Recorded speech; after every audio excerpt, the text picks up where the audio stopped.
Hello साथियों, आज अपन nervous system का टॉपिक माइस्थेनिया ग्रेविस जो है वो स्टार्ट करने जा रहे हैं। काफ़ी इंटरेस्टिंग टॉपिक है, समझने के लिए भी काफ़ी कुछ है। तो उम्मीद करता हूँ आप उसे अच्छे से पढ़ोगे और उसमें से जो क्वेश्चन कम्पिटिटिव एग्ज़ाम्स में आ रहे हैं आप उन्हें कंफर्म सही करोगे। इस दावे के साथ अपने शुरू करते हैं माइस्थेनिया ग्रेविस।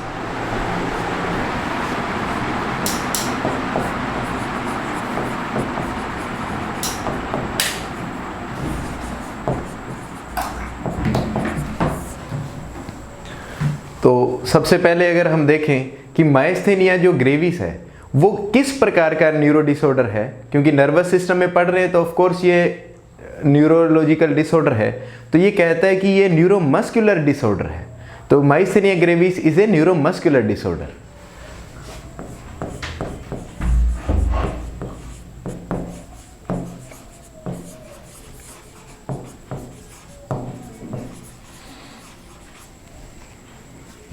तो जैसे कि ये चीज हमें सजेस्ट कर रही है कि न्यूरोमस्कुलर डिसऑर्डर, इट मींस ये न्यूरॉन्स को भी इन्वॉल्व कर रही है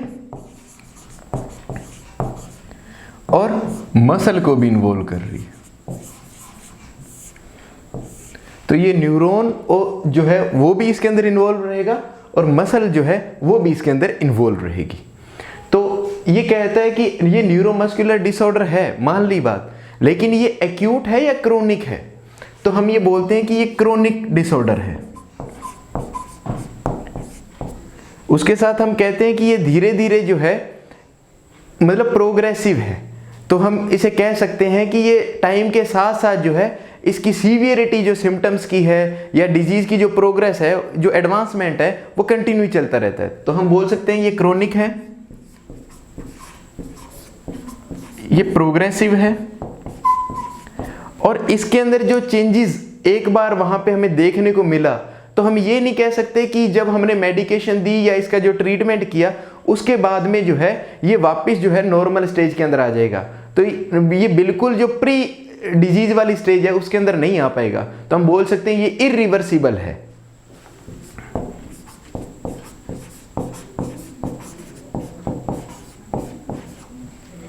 तो ये माइस्थेनिया ग्रेविस अभी तक हमने देखा है, ये एक न्यूरोमस्कुलर डिसऑर्डर है, ये क्रोनिक है, प्रोग्रेसिव है, इरिवर्सिबल है। ठीक, अब हम थोड़ा सा इसके बारे में देखें कि न्यूरोमस्कुलर जो डिसऑर्डर है उसके अंदर डेप्थ के अंदर जाएं कि ये न्यूरोमस्कुलर डिसऑर्डर जो है वो किस चीज को इन्वॉल्व करता है, किस लेवल पे इन्वॉल्व करता है। तो हम देखते हैं कि ये जो न्यूरोमस्कुलर डिसऑर्डर है ये न्यूरोमस्कुलर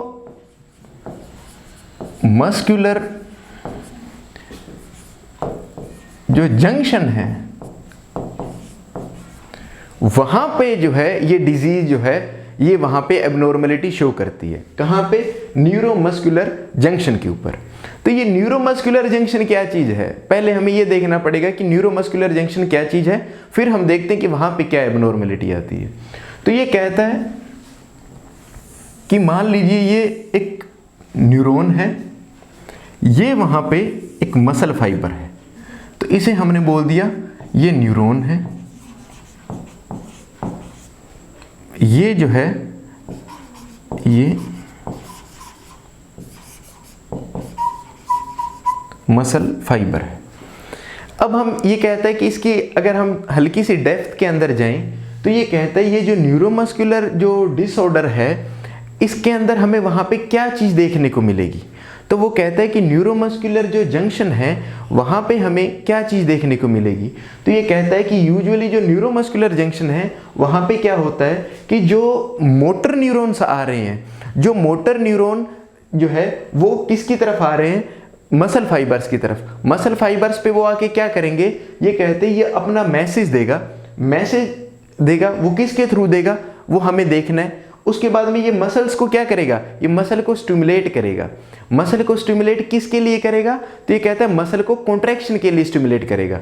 इट मींस ये न्यूरोमस्कुलर जंक्शन में क्या होता है, जो मोटर न्यूरॉन्स हैं वो अपना मैसेज या नर्व इंपल्सिस जो है ये मसल फाइबर्स तक पहुंचाते हैं और मसल फाइबर उसके रिजल्ट में क्या करती है, जो है कॉन्ट्रैक्शन का काम करती है। ठीक है, तो ये न्यूरोमस्कुलर जंक्शन हुआ।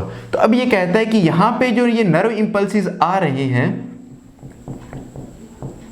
ठीक है, ये यहां से इस मसल फाइबर तक कैसे पहुंचेंगे, तो वो कहता है ये यहां पे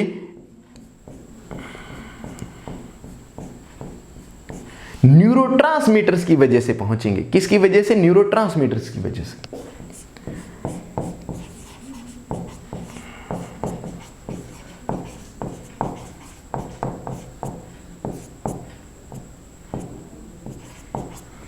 तो ये कहता है यहां पे ये जो न्यूरोट्रांसमीटर है, न्यूरोट्रांसमीटर क्या चीज है? न्यूरोट्रांसमीटर एक केमिकल एजेंट है। वो उसकी दो जो है प्रॉपर्टीज होती, या तो वो एक्साइटेटरी होगा या वो इनहिबिटरी होगा। इट मींस अगर वो एक्साइटेटरी है तो वो मसल कॉन्ट्रैक्शन को जो है वो बनाएगा, मतलब मसल के अंदर कॉन्ट्रैक्शन या रिजिडिटी या स्पास्टिसिटी को लेके आएगा, मतलब मसल की स्ट्रेंथ बनाएगा। अगर वो न्यूरोट्रांसमीटर जो है इनहिबिटरी है तो ये क्या करेगा? इस मसल को रिलैक्स कराएगा, इस मसल के कॉन्ट्रैक्शन को रिलैक्स करा देगा। मींस कॉन्ट्रैक्शन की जो अपोजिट स्टेज है रिलैक्सेशन, ये मसल के अंदर क्या कराएगा? रिलैक्सेशन कोज कराएगा। तो ये कहता है कि अब हम यहाँ पे देखें कि ये न्यूरोमस्कुलर जंक्शन पे जो डिसऑर्डर होगा माइस्थेनिया ग्रेविस के अंदर, वो किस टाइप का है, वहाँ पे कौन सा न्यूरोट्रांसमीटर इन्वॉल्व है, कौन सी वहाँ पे मसल्स इन्वॉल्व है, और वहाँ पे क्या रिजल्ट हमें देखने को मिलता है। तो ये कहता है कि ये जो न्यूरॉन है, अगर हम देखें तो ये न्यूरॉन कौन सा है? मोटर न्यूरॉन है। कौन सा न्यूरॉन है? मोटर न्यूरॉन है। और आपको पता होना चाहिए कि जो मोटर न्यूरॉन है वो क्या काम करता है? वो जो ब्रेन और स्पाइनल कोड से मैसेज लेके आता है, और वो मैसेज कहाँ पे ट्रांसमिट कराता है? मसल्स के अंदर। और मसल्स में वो जब ट्रांसफर होगा तो वहाँ पे क्या देखने को मिलेगी? मूवमेंट देखने को मिलेगी। क्या देखने को मिलेगी? मूवमेंट। तो इसका मीन्स ये जो मोटर न्यूरॉन है ये क्या कराएगा? ये वहाँ पे मूवमेंट करवाएगा। ठीक है, तो ये हमें पता लगे ये न्यूरॉन कौन सा है? ये मोटर न्यूरॉन है। फिर वो कहता है ये मोटर न्यूरॉन अपना मैसेज किसके द्वारा लेके जाएगा? न्यूरोट्रांसमीटर्स के द्वारा। तो ये कहता है ये मोटर न्यूरॉन कौन सा न्यूरोट्रांसमीटर्स यहाँ पे लेके जाता है? तो वो कहता है एसिटाइल कोलिन। तो यहाँ पे हम बोल सकते हैं ये न्यूरोट्रांसमीटर कौन सा है? Acetyl choline. Acetyl choline. अब ये जो न्यूरोट्रांसमीटर है एसिटाइल कोलिन, ये एक्साइटेटरी न्यूरोट्रांसमीटर है। कौन सा है? एक्साइटेटरी। इट मींस ये जो मसल फाइबर है उसके अंदर क्या करेगा? मसल की स्ट्रेंथ को इंक्रीज करेगा और वहां पे कॉन्ट्रैक्शन करवाएगा। ठीक है, तो ये न्यूरोट्रांसमीटर क्या कराएगा? मसल के अंदर कॉन्ट्रैक्शन कराएगा। अब ये जो न्यूरोट्रांसमीटर्स है ये यहां पे आएगा, तो यहां पे इसकी बाइंडिंग साइट है, यहाँ पे रिसेप्टर्स पाए जाते हैं। यहाँ पे क्या पाए जाएंगे? एसिटाइल कोलिन के लिए रिसेप्टर। वो रिसेप्टर साइड पे आएगा और वहाँ पे आके उसे अटैच हो जाएगा और अपना मैसेज जो है मसल्स तक प्रोपोगेट कर देगा वो। तो यहाँ पे ये कहता है, यहाँ पे ये जो है एसिटाइल कोलिन के लिए बाइंडिंग सरफेस बोल दो, या वहाँ पे बाइंडिंग रिसेप्टर्स पाए जाते हैं। इन साइड्स के ऊपर आके एसिटाइल कोलिन बाइंड होगा, अटैच होगा, और अपना जो भी ये मैसेज मोटर न्यूरॉन से लेके आया है उसको जो है माइग्रेट कर देगा या ट्रांसफर कर देगा या प्रोपोगेट कर देगा। किसको? मसल फाइबर्स को। फिर ये कहता है कि ये मसल फाइबर जो माइस्थेनिया ग्रेविस के अंदर इन्वॉल्व है वो कौन सी मसल फाइबर है? तो वो कहता है ये जो मसल फाइबर है ये स्केलेटल मसल्स है। कौन सी मसल है? Skeletal muscles. ये स्केलेटल मसल फाइबर्स। अब हम हल्की सी बात करें कि ये स्केलेटल मसल जो है ये कौन सी मसल है और ये क्या काम करती है। तो ये कहता है ये जो स्केलेटल मसल्स हैं ये हमारी जो वॉलेंटरी मूवमेंट है,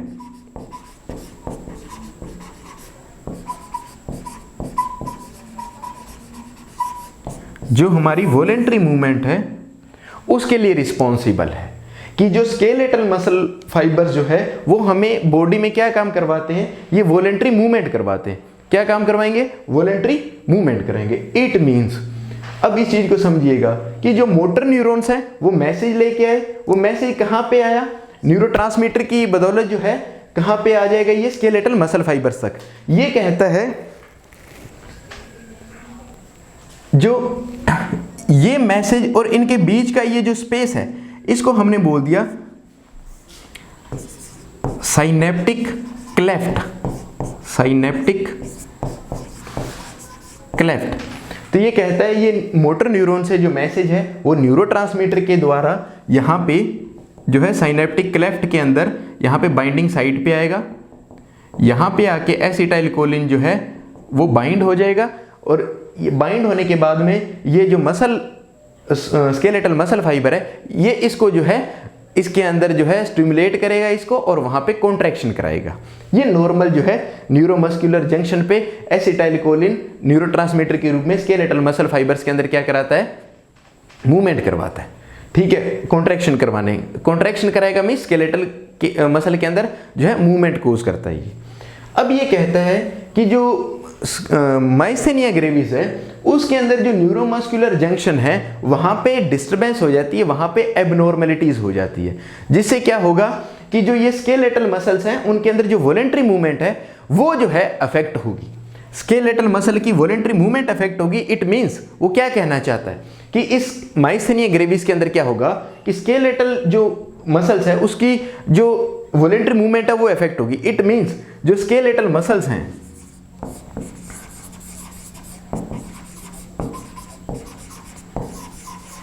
उसके अंदर क्या आ जाएगी, वीकनेस आ जाएगी। स्केलेटल मसल्स के अंदर क्या आ जाएगी, वीकनेस आ जाएगी। स्केलेटल मसल्स के अंदर वीकनेस आ जाएगी। अब जब स्केलेटल मसल के अंदर वीकनेस आ गई तो स्केलेटल मसल का फंक्शन क्या है, वॉलेंट्री मूवमेंट। तो अब कहां पे दिक्कत आ जाएगी, डिफिकल्टी इन वॉलेंट्री मूवमेंट।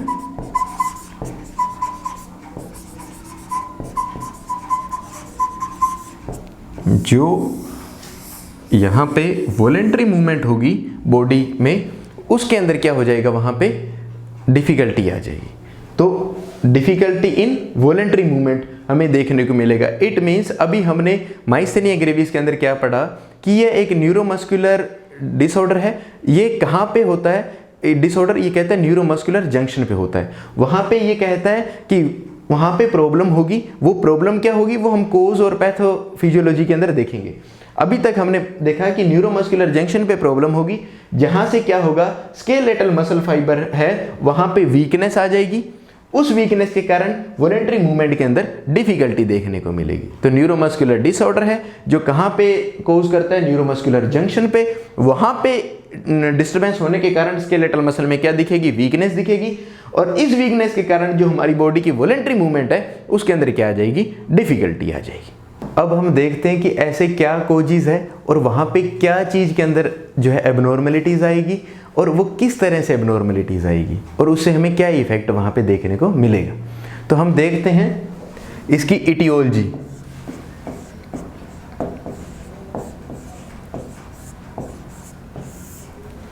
तो ये कहता है ईटियोलॉजी के अंदर, वो कहता है कि मोस्ट ऑफ केसेस के अंदर हमें वहाँ पे कोई कोज वहाँ पे नहीं मिल पाता है। तो हम बोल सकते हैं कि ये इडियोपैथिक है या कोज इज अननोन है। तो अननोन कोज या इडियोपैथिक।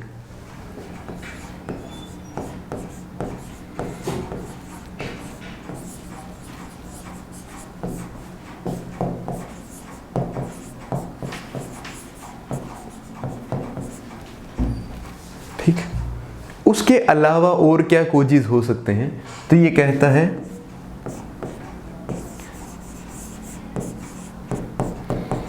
ऑटो इम्यूनिटी बोल दो या इम्यून रिस्पॉन्स बोल दो।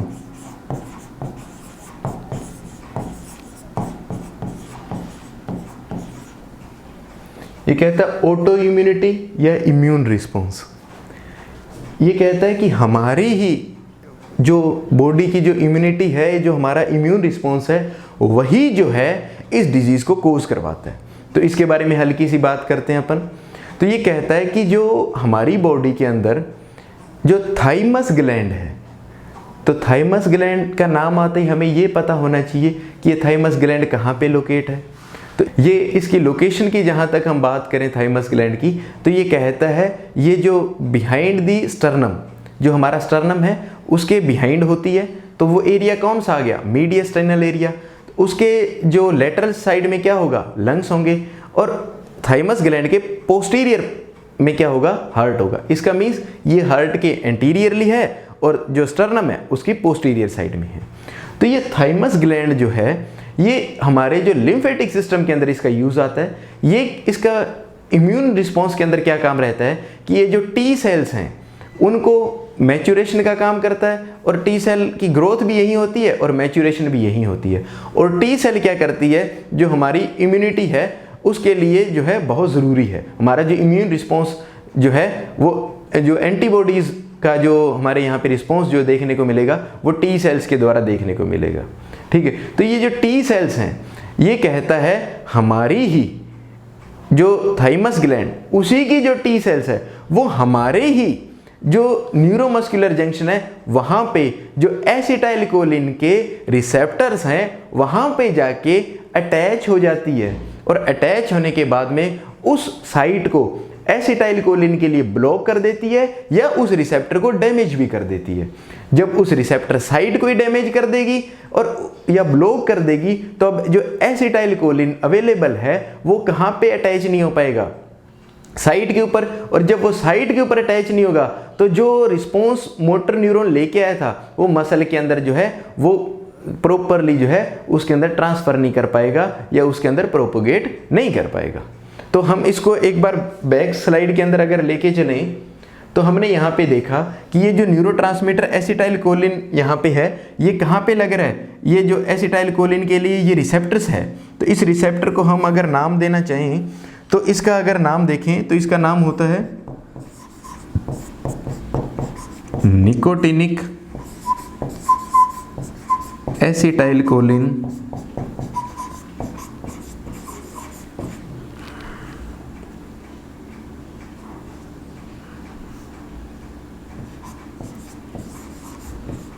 Receptor site, acetyl choline receptor site. तो हमने ये क्या नाम दिया, nicotinic acetyl choline receptor site. ये कहता है अब जो क्या होगा, जो थाइमस ग्लैंड है वहां से जो टी सेल्स हैं वो क्या करेगी, एंटीबॉडीज प्रोड्यूस करेगी, और वो एंटीबॉडीज कहां आके लग जाएगी,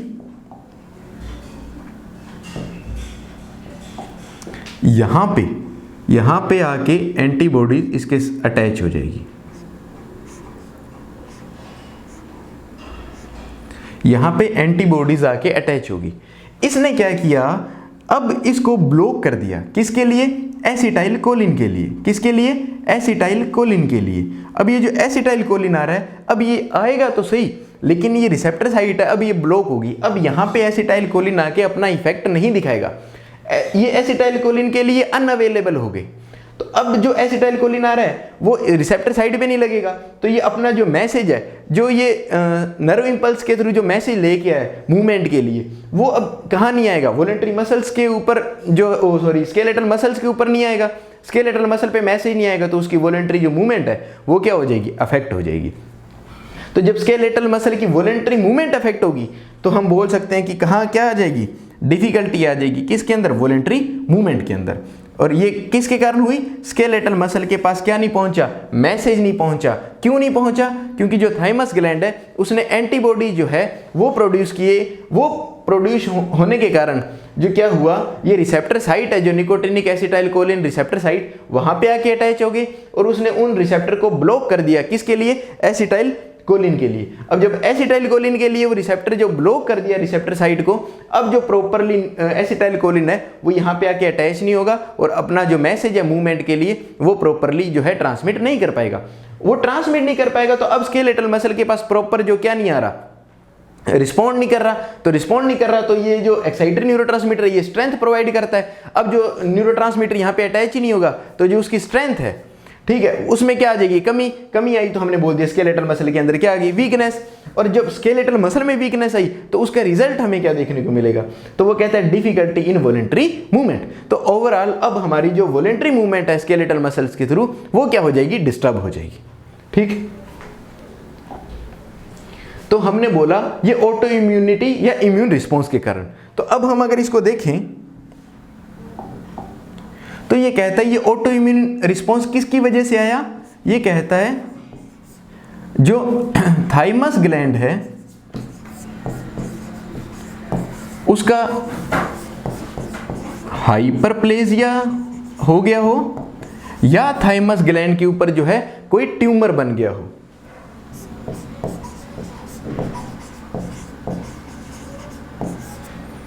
तो ये कहता है, अगर हम थाइमस ग्लैंड के बारे में एक हल्की सी बात और करें तो वो बताता है कि जो थाइमस ग्लैंड है उसका साइज और उसकी एक्टिविटी जो हमारी नियोनेटल लाइफ है उसके अंदर बहुत ज़्यादा होती है। उसके अलावा जो प्री एडोलसेंस एज है उसके अंदर भी जो थाइमस ग्लैंड की एक्टिविटी और साइज है वो इंक्रीज रहता है। लेकिन जैसे ही प्यूबर्टी स्टार्ट होती है तो जो ये थाइमस ग्लैंड है इसका साइज जो है वो डिक्रीज होने लगता है और उसके फंक्शंस जो है वो भी डिक्रीज होने लगते हैं।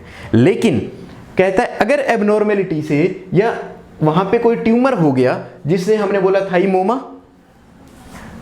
ठीक है, या वहां पे थाइमस ग्लैंड की जो सेल्स है उसका काउंट जो है वहां पे बढ़ गया, सेल का काउंट बढ़ गया तो वहां पे जो फंक्शनिंग सेल है वो बढ़ गई, जिसके कारण जो फंक्शंस है वो भी क्या हो जाएंगे, ओवर एक्टिव। तो अब जो उसके फंक्शन जो है वहां पे अगर हाइपर एक्टिविटी हुई तो ये क्या करेगी, ये इसका काम क्या है, टी सेल को प्रोडक्शन करना। अब ये टी सेल का जब प्रोडक्शन होगा तो वो एबनॉर्मल प्रोडक्शन के कारण जो एंटीबॉडीज बनेंगे वो हमारी ही जो न्यूरोमस्कुलर जंक्शन पे जो एसिटाइलकोलिन की जो रिसेप्टर साइट है वहां पे जाके अटैच होंगे और वो फर्दर जो है एसिटाइलकोलिन को ब्लॉक कर देंगे उस अटैच होने के लिए, और वहां पे स्केलेटल मसल वीकनेस दिखेगी, जिसका रिजल्ट हमें क्या दिखेगा, जो वॉलेंट्री मूवमेंट है उसके अंदर जो है डिफिकल्टी वहां पे देखने को मिलेगी। एक रीजन।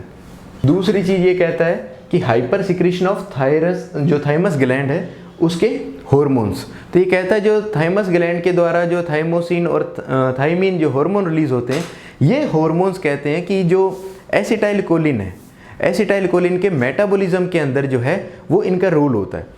अगर नॉर्मली अगर थाइमस ग्लैंड है वो एक कांस्टेंट पेस के ऊपर जो एसिटाइलकोलिन यहाँ पे रिसेप्टर साइट पे अवेलेबल है, जब ये यहाँ पे काम होता है और जब हमें उसकी मूवमेंट अब हमें नहीं चाहिए तो यहाँ पे जो अवेलेबल एसिटाइलकोलिन है, जब मूवमेंट हमें नहीं, डिजायरेबल मूवमेंट नहीं है वहाँ पे, अब हमने जो काम करना था वो कर दिया, वॉलंटरी मसल का यूज अब नहीं हो रहा, तो अब यहाँ पे जो एसिटाइलकोलिन है अवेलेबल इस रिसेप्टर साइट के लिए, ये क्या करता है, उस अवेलेबल एसिटाइलकोलिन का मेटाबॉलिज्म करके उसको डिग्रेड कर देता है, नॉन फंक्शनल कर देता है। अब वहाँ पे एसिटाइलकोलिन जो है वो अवेलेबल नहीं होगा फंक्शनिंग के लिए। लेकिन यहाँ पे ये कहता है हाइपर सिक्रीशन हो रहा है, यहाँ पे क्या हो रहा है, हाइपर सिक्रीशन। अब हाइपर सिक्रीशन हो रहा है तो ये जो थाइमस ग्लैंड के हार्मोन्स का हाइपर जो सिक्रीशन है उसके कारण जो थाइमस ग्लैंड के हार्मोन्स की एक्टिविटी है वो भी क्या होगी, हाइपर होगी। अब जब उसकी एक्टिविटी हाइपर होगी तो हमें वहां पे रिजल्ट क्या देखने को मिलेगा, तो वहां पे हमें ये देखने को मिलेगा एनहांस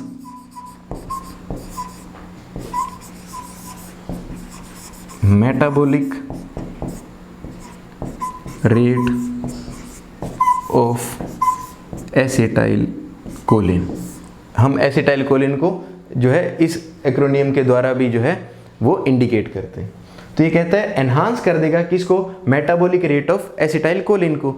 अब ये मेटाबॉलिक रेट इंक्रीज होने से क्या होगा कि कम समय के अंदर जो एसिटाइलकोलिन है वो जो है डिग्रेड हो जाएगा या डिसफंक्शनल हो जाएगा, या वहां पे हमें फंक्शन के लिए अवेलेबल ही नहीं हो पाएगा, जिससे क्या होगा, एसिटाइलकोलिन जब हमें अवेलेबल ही नहीं होगा वहां पे तो जो हमारी डिजायरेबल मूवमेंट है वो कंप्लीट ही नहीं हो पाएगी। तो फर्दर यहां पे हमें क्या देखने को मिलेगा, स्केलेटल मसल वीकनेस।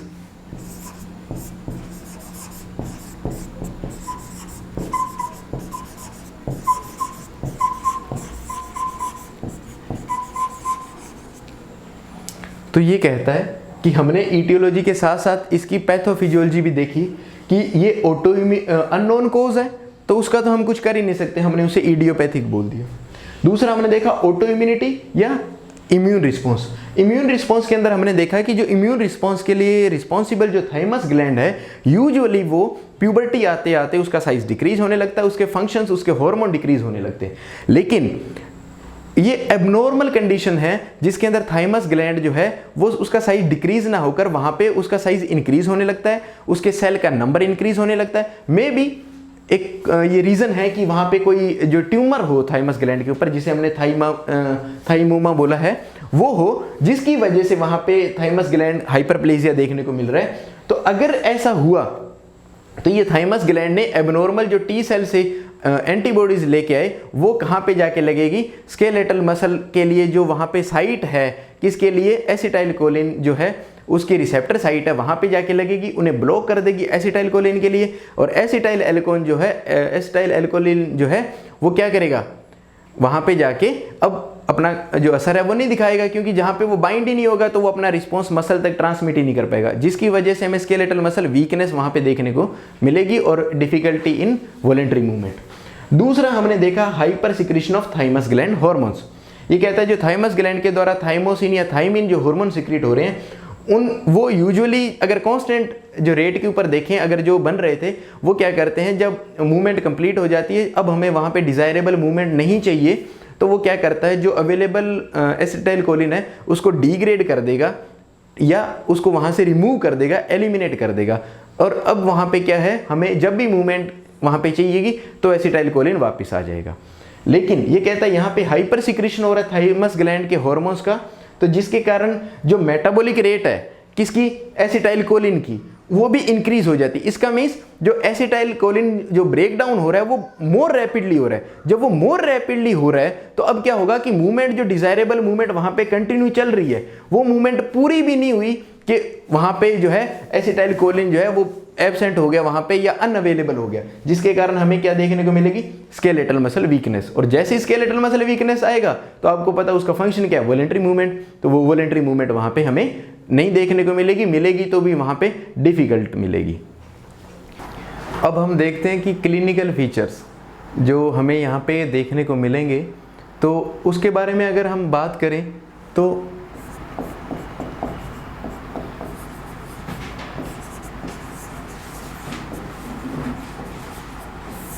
हमें जो मायस्थेनिया ग्रेविस के अंदर क्लिनिकल फीचर्स के अंदर ये पूछा जाता है कि जो अर्लीस्ट या अर्ली स्टेज के अंदर हमें कौन कौन से सिम्टम वहाँ पे देखने को मिलेंगे।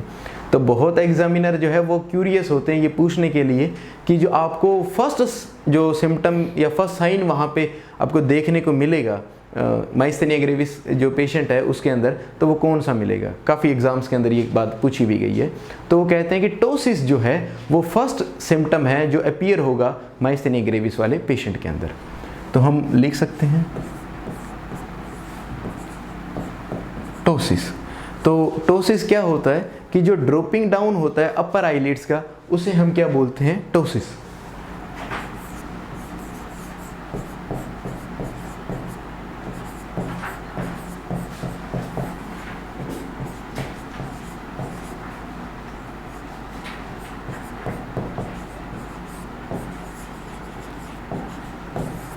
तो अपर आईलिड जो है वो ड्रूपिंग डाउन हो जाती है, उसको हम बोलते हैं टोसिस। तो ये अपर आईलिड्स जो हमारी पलक है वो क्या हो जाती है, नीचे की ओर ड्रॉप कर जाती है, तो उसे हम क्या कहेंगे, टोसिस। इस टोसिस को हम एक दूसरे नाम से भी जानते हैं, वो है कर्टेन साइन। कौन सा साइन है, कर्टेन साइन। तो टोसिस कह दो, या हम इसे क्या बोल सकते हैं,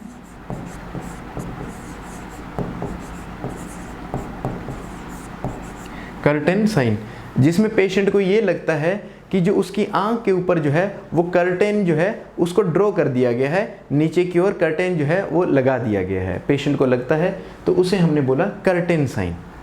ठीक, हमने बता दिया कि हमें टोसिस देखने को मिलेगा।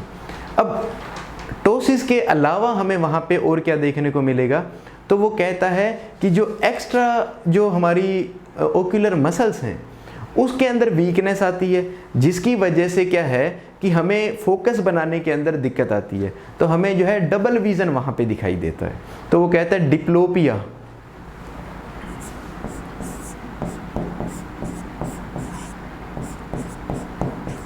टोसिस, उसके बाद में हमें डिप्लोपिया वहाँ पे दिखाई देगा, डिप्लोपिया। और वो कहता है जो एक्स्ट्रा ओक्यूलर मसल वीकनेस के कारण क्या है, हमें कुछ एक पेशेंट के अंदर जो है वो क्रॉस आई या स्ट्रोबिस्मस जिसे बोलते हैं वो भी वहाँ पे हमें देखने को मिलता है।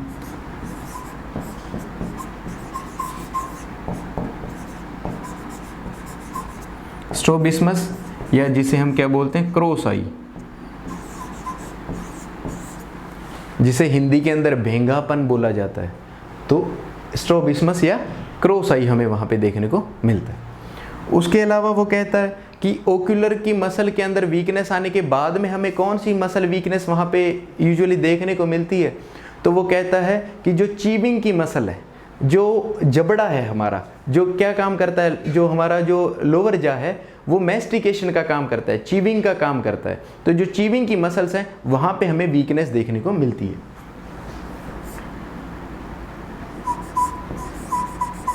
तो हम बोल सकते हैं वीकनेस या डिफिकल्टी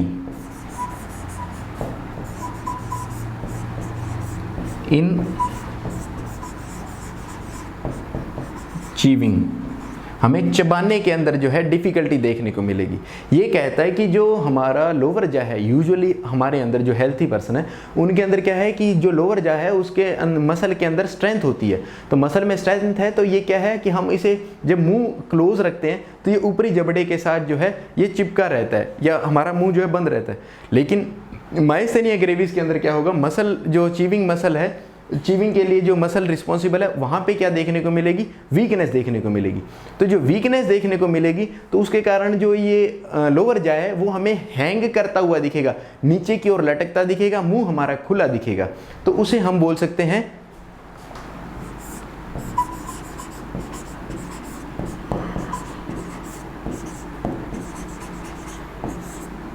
हैंगिंग जो, उसे क्या बोल सकते हैं, हैंगिंग जो। तो हम बोल सकते हैं कि हमें मायस्थेनिया ग्रेविस के अंदर हैंगिंग जो साइन भी देखने को मिल सकता है, जिसके अंदर जो हमारा लोअर जो है वो क्या मिलेगा, हैंग करता हुआ, लटकता हुआ हमें दिखेगा। तो हमने बोल दिया हैंगिंग जो। उसके बाद में हम बोल सकते हैं कि हमें नेक्स्ट क्या मिलेगा, तो नेक्स्ट वो कहता है जो हमारी स्वेल्विंग की जो मसल्स हैं, जो मसल्स हमें रिस्पॉन्सिबल होती है किसके लिए, स्वेल्विंग के लिए, वहाँ पे हमें जो है वीकनेस देखने को मिलेगा। तो हम बोल सकते हैं कि डिफ़िकल्टी इन स्वेल्विंग डिस्फेजिया। तो हमें यहाँ पे क्या देखने को मिलेगा,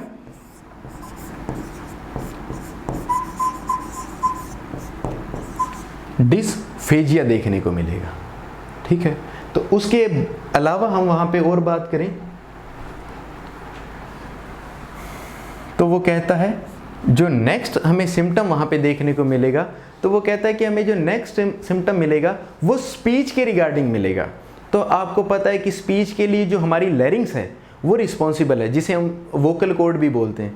तो ये कहता है लैरिंग्स की जो मसल्स है वहाँ पे वीकनेस आएगी, जिसके कारण क्या है, हमारी जो स्पीच है वो वीक, उसकी जो टोन है वो वीक हो जाएगी और जो वॉइस का टाइप है वो होर्सनेस वहाँ पे देखने को मिलेगी। तो हम कह सकते हैं कि हमें वहाँ पे वीक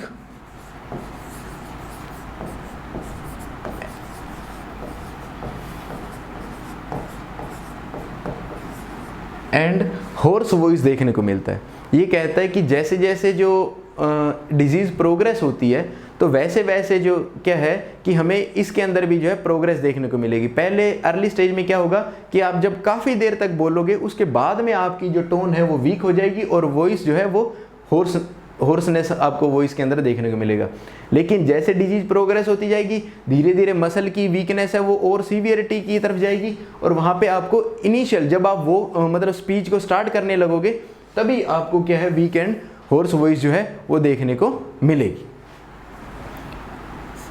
उसके बाद में हमें जो है रेस्पिरेटरी जो मसल्स हैं वहाँ पे हमें क्या देखने को मिलेगी, वीकनेस। तो रेस्पिरेटरी मसल आपको पता है कि जो इनहेलेशन एक्सहेलेशन जब हम करते हैं तो वहाँ पे इंटरकोस्टल मसल है, डायाफ्राम है, यहाँ पे जो है वीकनेस देखने को मिलेगी। जब यहाँ पे वीकनेस देखने को मिलेगी तो आपका जो इनहेलेशन और एक्सहेलेशन है वो क्या हो जाएगा, डिस्टर्ब हो जाएगा। तो आपको वहाँ पे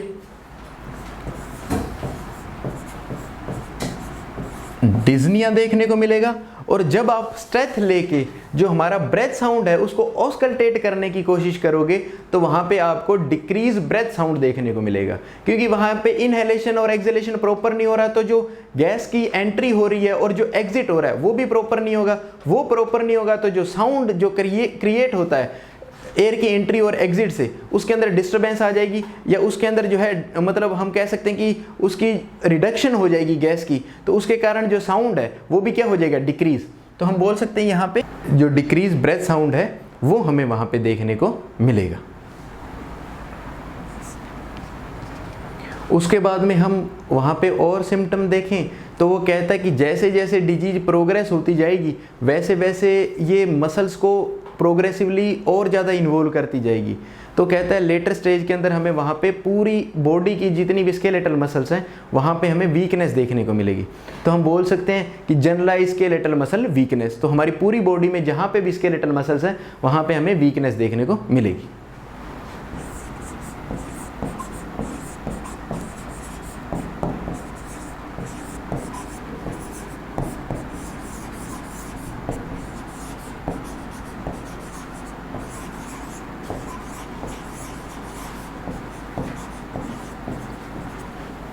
तो हमें जनरलाइज स्केलेटल मसल वीकनेस है वो एडवांस स्टेजेस के अंदर जो है हमें वहाँ पे देखने को मिलेगी।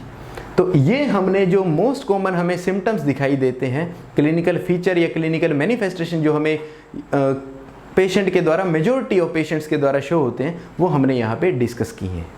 अब हम जो नेक्स्ट चेक करते हैं वो है कि इस डिजीज़ को हम कैसे डायग्नोज कर सकते हैं। तो अब हम आगे देखते हैं डायग्नोस्टिक इवाल्युएशंस।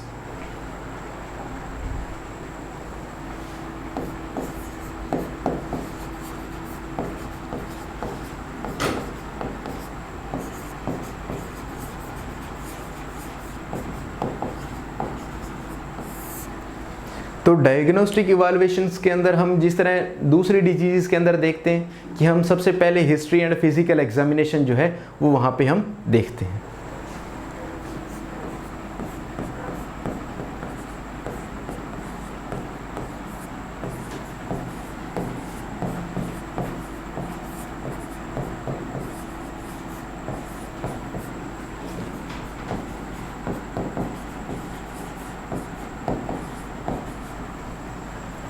तो ये हिस्ट्री एंड फिजिकल एग्जामिनेशन के अंदर हमें क्या क्या चीज़ बताएगा, उसके ऊपर हमें बहुत सा जो है वो पॉसिबिलिटी डायग्नोस्टिक जो हम इवाल्युएशन है वो कर लेते हैं।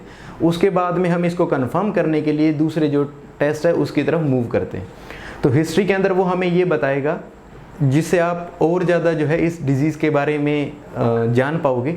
वो ये कहेगा आपको कि मुझे मॉर्निंग के अंदर जो है वो सिम्टम्स है वो इतने वर्स नहीं होते, जैसे कि जो डे है वो प्रोग्रेस करता रहता है वैसे वैसे जो सिम्टम्स है उसके अंदर जो सीवियरिटी है, जो मतलब वर्सनेस है वो बढ़ती जाती है। तो इसका मीन्स ये हुआ कि जो उसकी मसल स्ट्रेंथ है वो मॉर्निंग के अंदर जो है वो इन कंपैरिजन विद इवनिंग और आफ्टरनून वहाँ पे ज़्यादा अच्छी रहती है मॉर्निंग के अंदर। ठीक है, फिर वो आपको ये कहेगा कि मुझे जो है फीडिंग के दौरान जो है मतलब चोकिंग सेंसेशन के बारे में बताएगा, गैगिंग सेंसेशन के बारे में बताएगा।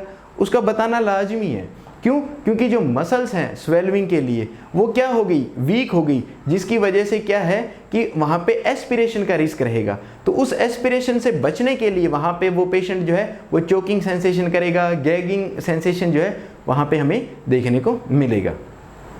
उसके बाद में जो है हमें हिस्ट्री बताई, हिस्ट्री में वो ये चीज़ भी बता सकता है कि जैसे ही उसकी लाइफ के अंदर कोई फिजिकल या इमोशनल स्ट्रेस आएगा तो जो उसके सिम्टम्स हैं वो उसकी सीवियरिटी जो है वो इंक्रीज़ हो जाएगी। उसके अलावा वो कहेगा अगर फीमेल है तो उसके अंदर जो रिसर्च की एविडेंस है वो ये कहते हैं कि जैसे ही कोई लेडीज़ है वो अगर मेंस्ट्रुअल साइकिल के पीरियड के अंदर जो है उसके अंदर जो है वो सीवियरिटी सिम्टम्स की बढ़ जाती है। अगर वो जो लेडी है वो प्रेग्नेंट होती है तो प्रेगनेंसी के अंदर जो है वो सिम्टम्स की जो सीवियरिटी है वो इंक्रीज़ हो जाती है। तो ये वो हमें जो है इससे रिगार्डिंग की अगर कोई लेडी है वो बोलेगी कि जो मेरी मेंस्ट्रुअल साइकिल आता है जब उस टाइम में जो है मेरे सिम्टम्स की सीवियरिटी है वो इंक्रीज़ होती है, या वो कहेगी कि जब से मैं प्रेग्नेंट हुई हूँ ये सीवियरिटी जो सिम्टम्स की है वो इंक्रीज़ हो गई है। तो ये चीज़ हमें हिस्ट्री से वो बताएगी।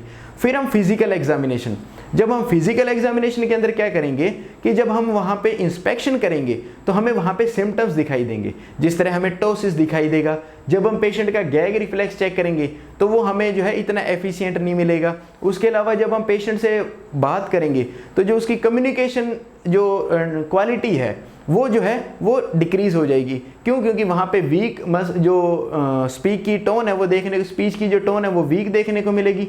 उसके अलावा हमें वहाँ पे जो होर्सनेस है वो देखने को मिलेगी, जो हमें ये बताएगी कि वहाँ पे जो है लैरिंजियल मसल वीकनेस है।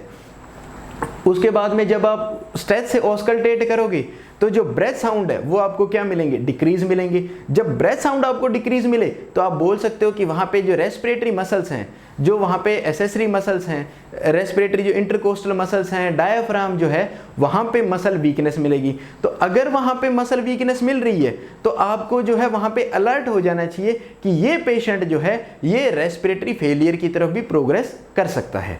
ठीक है, ये रेस्पिरेटरी फेलियर की तरफ कैसे प्रोग्रेस करेगा कि जो रेस्पिरेटरी मसल की वीकनेस है वो डे बाय डे जो है वर्स्ट होती जाएगी। तो जो इसका लेट हम जो इसका सिम्टम या हम वहां पे बोल सकते हैं कि इसका जो कॉम्प्लिकेशन है जिससे कि वहां पे पेशेंट की जो डेथ है, यूजुअली अगर आप देखे जाए तो मोस्टली किसकी वजह से होगी, रेस्पिरेटरी फेलियर की वजह से होगी। तो वहां पे हमें रेस्पिरेटरी फेलियर के लिए भी जो रेस्पिरेटरी स्टेटस है उसको वहां पे मॉनिटर करना है, या फिजिकल एग्जामिनेशन के दौरान मॉनिटर वहां पे कर सकते हो।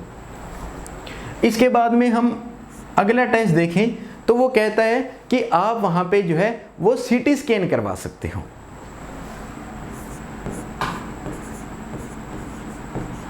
तो सीटी स्कैन कराओगे तो आपको जो न्यूरोमस्कुलर जंक्शन है वहां पे जो है आपको वहां पे क्या देखने को मिलेगा, तो वो कहता है कि वहां पे आपको एसिटाइल कोलिन के जो रिसेप्टर साइट है वहां पे जो है एंटीबॉडी जो है वो बाइंड हुए दिखेंगे, और वहां पे जो एसिटाइल कोलिन होते हुए भी अपना फंक्शन नहीं कर पाएगा। तो ये चीज़ वहाँ पे आपको सीटी स्कैन के अंदर देखने को मिल जाएगा। उसके बाद में बहुत ही पॉपुलर है और बहुत ही हम उसको जो है एबंडेंस के अंदर यूज़ भी करते हैं क्लिनिकल, अगर आप देखो तो वो टेस्ट है टेंसिलोन टेस्ट।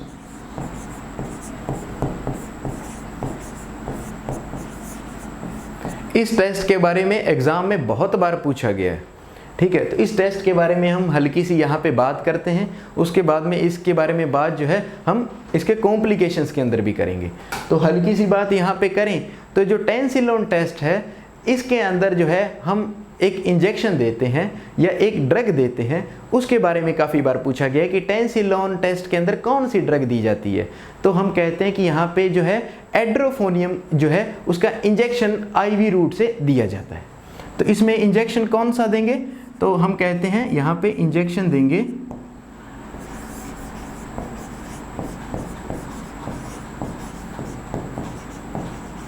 एड्रोफोनियम। किस रूट से देंगे, तो आईवी देंगे।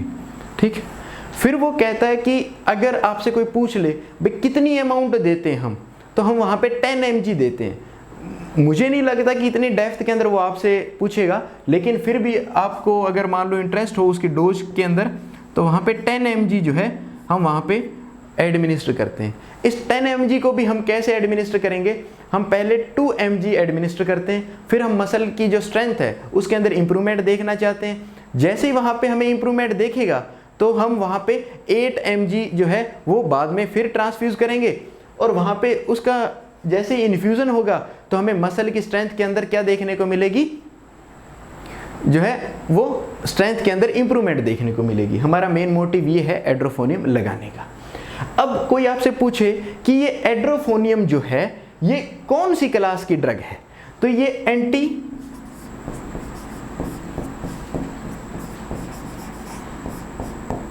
कोलिन एस्ट्रेज क्लास की ड्रग है। Anti cholinesterase. ये कोलिन एस्ट्रेज क्या है, ये कोलिन एस्ट्रेज एक एंजाइम है जो एसिटाइल कोलिन का ब्रेक डाउन कर देता है। एसिटाइल कोलिन का ब्रेक डाउन कर देगा। तो ये एसिटाइल कोलिन का ब्रेक डाउन कर देगा मींस उसको डिग्रेडेशन कर देगा, डिसफंक्शनल कर देगा। जब उसको डिसफंक्शनल कर देगा तो एसिटाइल कोलिन जो न्यूरोमस्कुलर जंक्शन पे अवेलेबिलिटी उसकी है वो डिक्रीज हो जाएगी। तो उस अवेलेबिलिटी को हमने डिक्रीज होने से बचाने के लिए वहां पे क्या देंगे, edrophonium. Edrophonium anti cholinesterase है, इसका मींस ये एसिड जो कोलिन एस्ट्रेज है उसकी एक्टिविटी को कम करेगा। उसकी एक्टिविटी को कम करेगा तो ये कम ही किसको डिग्रेड करेगा, एसिटाइल कोलिन को। तो वहां पे जो एसिटाइल कोलिन है न्यूरोमस्कुलर जंक्शन पे उसकी अवेलेबिलिटी जो है वो इंक्रीज कर देगा। और एसिटाइल कोलिन है उसकी जब अवेलेबिलिटी इंक्रीज हो जाएगी तो उससे क्या होगा कि ये सब चीज़ें किसकी वजह से हो रही थी, एसिटाइल कोलिन जो न्यूरोट्रांसमीटर उसकी कमी से। अब वहाँ पे एसिटाइल कोलिन की अवेलेबिलिटी क्या हो जाएगी, ज़्यादा। तो हम वहाँ पे क्या देखने को मिलेगी, इंप्रूव मसल स्ट्रेंथ। हमें वहां पे क्या देखने को मिलेगी, इंप्रूव मसल स्ट्रेंथ। तो अब जैसे ही वहां पे मसल स्ट्रेंथ इंप्रूव होगी तो हमें जो सिम्टम है उनके अंदर रिलीफ देखने को मिलेगा। जैसे कि टोसिस है, अब वहां पे क्या होगा, जो टोसिस है उस टोसिस के अंदर हमें क्या देखने को मिलेगी, इंप्रूवमेंट। तो वो कहता है कि 2 mm या मोर देन 2 mm जो है वो अपवर्ड मूवमेंट हो जाएगी, किसकी, अपर आईलिड्स की, जिससे कि टोसिस की सीवियरिटी या टोसिस की डिग्री या एक्सटेंट जो है वो डिक्रीज हो जाएगा। इसका मतलब वो वहां पे क्या शो करेगा कि मसल जो स्ट्रेंथ है, जो ऑफ्थैल्मिक मसल है या ओक्यूलर जो मसल्स है उसकी स्ट्रेंथ जो है वो क्या हो रही है, इंप्रूव हो रही है। उसके अलावा वहां पे स्वेल्विंग जो है उसकी मसल्स के अंदर वहां पे आपको क्या मिलेगा, इंप्रूवमेंट। उसके अलावा वहां पे स्पीच के लिए जो लेरिंजियल जो मसल्स हैं उनके अंदर क्या मिलेगा, इंप्रूवमेंट। तो वहां पे मसल टोन भी क्या देखने को मिलेगी, जो वोकल टोन है वो क्या देखने को मिलेगी, इंप्रूव देखने को मिलेगी, बेटर देखने को मिलेगी। तो ये एंटीकोलिन एस्टेज क्लास का जो इंजेक्शन एड्रोफोनियम है ये 10 mg IV रूट से हम देते हैं, किसके अंदर, टेंसिलोन टेस्ट के अंदर। फिर वो पूछता है कि जब हम एड्रोफोनियम देंगे तो उसका एक्शन ऑफ ऑनसेट है वो कब स्टार्ट हो जाएगा। तो आपको पता है IV रूट से देंगे तो उसका जो एक्शन ऑफ ऑनसेट है वो विद इन सेकेंड्स के अंदर ही स्टार्ट हो जाएगा। तो ये कहता है उसका एक्शन जो है 0 से 60 सेकेंड्स के अंदर ही स्टार्ट हो जाता है। और ये इंजेक्शन एड्रोफोनियम है, ये शॉर्ट एक्टिंग है, तो इसका मीन्स जो इसका रिस्पॉन्स है वो भी जो है वो शॉर्ट एक्टिंग होगा, मीन्स कम समय के लिए वहां पे होगा। तो इसका रिस्पॉन्स के लिए वो बोलता है कि ये इसका जो रिस्पॉन्स है वो ऑन सेट तो होगा 0 से 60 सेकेंड के अंदर, और वो लास्ट कब तक रहेगा, ब्लड के अंदर वो अपना असर कब तक रखेगा, 5 to 10 मिनट्स के लिए। तो इसका मीन्स जैसे ही आप दोगे विद इन सेकेंड्स के अंदर वहां पे मसल के अंदर इंप्रूवमेंट रहेगा, और वो इंप्रूवमेंट जो है वो लास्ट करेगा 5 to 10 मिनट्स के लिए। तो इसलिए हम ये एड्रोफोनियम इंजेक्शन वहां पे देते हैं। अब ये कहता है अगर तो वहां पे एड्रोफोनियम देने से जो मसल स्ट्रेंथ इंप्रूव होती है तो हम बोलेंगे ये टेंसिलोन टेस्ट जो है वो पॉजिटिव है। क्या बोलेंगे, टेंसिलोन टेस्ट जो है वो पॉजिटिव है। पेशेंट जो है वो किससे सफर कर रहा है, एसिटाइलकोलिन की कमी से, और उस कमी की वजह से कौन सी डिजीज वहां पे देखने को मिल रही है, वहां पे हमें माइस्थेनिया ग्रेविस देखने को मिल रहा है। तो हम टेस्ट को पॉजिटिव कब मानेंगे, वो कहता है टेंसिलोन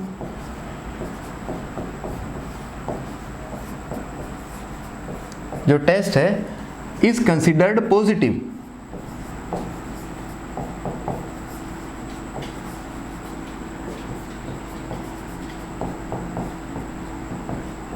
कब हमें वो पॉजिटिव देखने को मिलेगा, when muscle strength is improved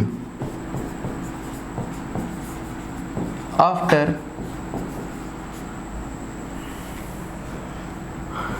injection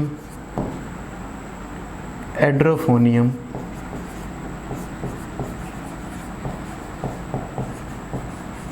administration.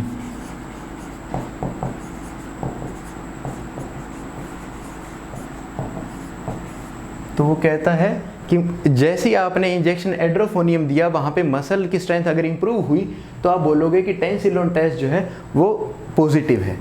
अब बात आती है कि नेगेटिव में क्या होगा, तो वो कहता है नेगेटिव के अंदर जो मसल स्ट्रेंथ है उसमें कोई इंप्रूवमेंट नहीं आएगा, और हो सकता है कि मसल की जो स्ट्रेंथ है वो और ज़्यादा वर्स्ट हो जाए, जो मसल की वीकनेस है वो और ज़्यादा सीवियर हो जाए, हमें जो सिम्टम्स हैं वो और सीवियरिटी से वहाँ पे देखने को मिलेगा। तो वो कहता है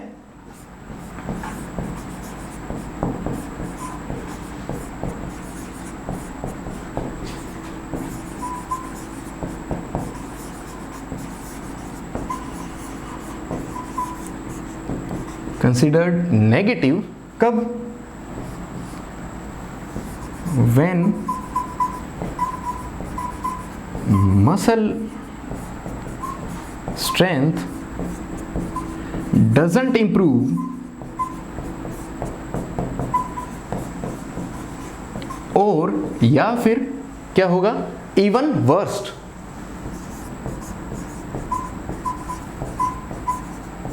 आफ्टर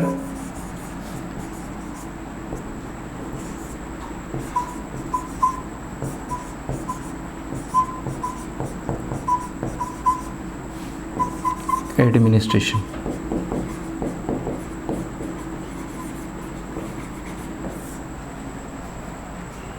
ये कहता है टेंसिलोन टेस्ट को नेगेटिव कब कहेंगे, जब हमने एड्रोफोनियम इंजेक्शन दिया लेकिन उसके बाद में भी मसल स्ट्रेंथ जो है वो इंप्रूव नहीं हुई और इवन वो क्या हो गई और ज़्यादा वर्स्ट होगी, तो हम क्या बोलेंगे कि टेंसिलोन टेस्ट जो है वो क्या है, निगेटिव है।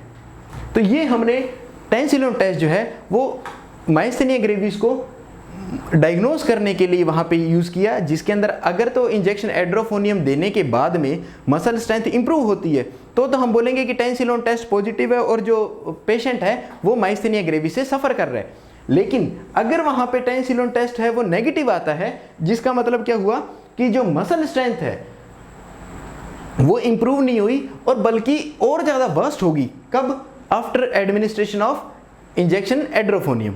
तो उसको हमने बोल दिया नेगेटिव। इसका मीन्स पेशेंट जो है वो एसिटाइलकोलिन की कमी की वजह से मायस्थेनिया ग्रेविस वहाँ पे नहीं है, वहाँ पे एसिटाइलकोलिन की कमी नहीं है। ये चीज़ जो है हमें वहाँ पे डिफरेंशिएट करती है। अब वो कहता है कि जो टेंसिलोन टेस्ट जो हम कर रहे हैं उस टेंसिलोन टेस्ट को अगर हम जब पेशेंट के ऊपर परफॉर्म करते हैं तो पेशेंट को कोई रिस्क होता है क्या? तो वो कहता है कि patient is at risk for cardiac arrest.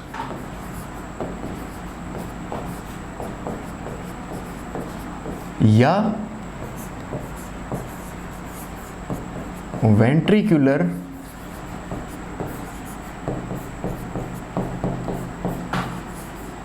Fibrillation.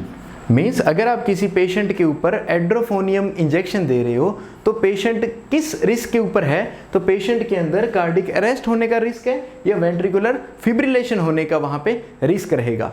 तो इसलिए अगर ये रिस्क है तो आपको वहाँ पे कार्डिक मॉनिटर रखना होगा, वहाँ पे ईसीजी लीड या ईसीजी जो इलेक्ट्रोड्स है वो अटैच करके रखने होंगे, क्रैश कार्ट है वो वहाँ पे अवेलेबल रखना होगा। उसके बाद में वो कहता है कि अगर एड्रोफोनियम इंजेक्शन देने की वजह से हमें वहाँ पे साइड इफ़ेक्ट्स आने शुरू हो जाए तो हमें जो एड्रोफोनियम का एंटीडोट भी वहाँ पे अवेलेबल रखना चाहिए। तो वो कहता है इंजेक्शन एड्रोफोनियम का जो एंटीडोट है वो है एट्रोपिन सल्फेट। क्या है? Atropine sulphate. तो जब भी आप कभी मतलब टेंसिलोन टेस्ट को परफॉर्म करो तो पेशेंट की बेड साइड में क्या अवेलेबल होना चाहिए? तो वो कहता है एट्रोपिन सल्फेट।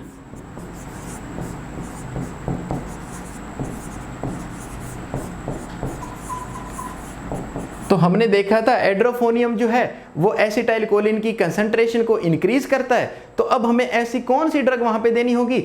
ऐसी वो ड्रग देनी होगी जो एसिटाइलकोलिन की सिक्रेशन को या उसकी कंसंट्रेशन को डिक्रीज कर दे। तो वो ड्रग कौन सी होगी? एंटीकोलिनर्जिक। तो ये जो हमने एट्रोपिन सल्फेट नाम लिखा है ये कौन सी ड्रग है? ये ड्रग है एंटीकोलिनर्जिक, जो एसिटाइलकोलिन का लेवल जो है वो क्या करती है? डिक्रीज करती है।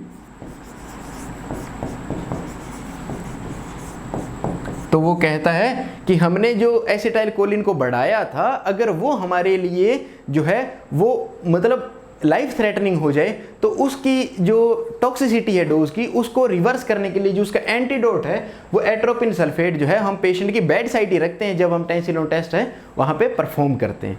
इसके अलावा जो है वो कहता है एक और टेस्ट हम वहाँ पे करते हैं, वो कहता है आइस पैक या ice patch for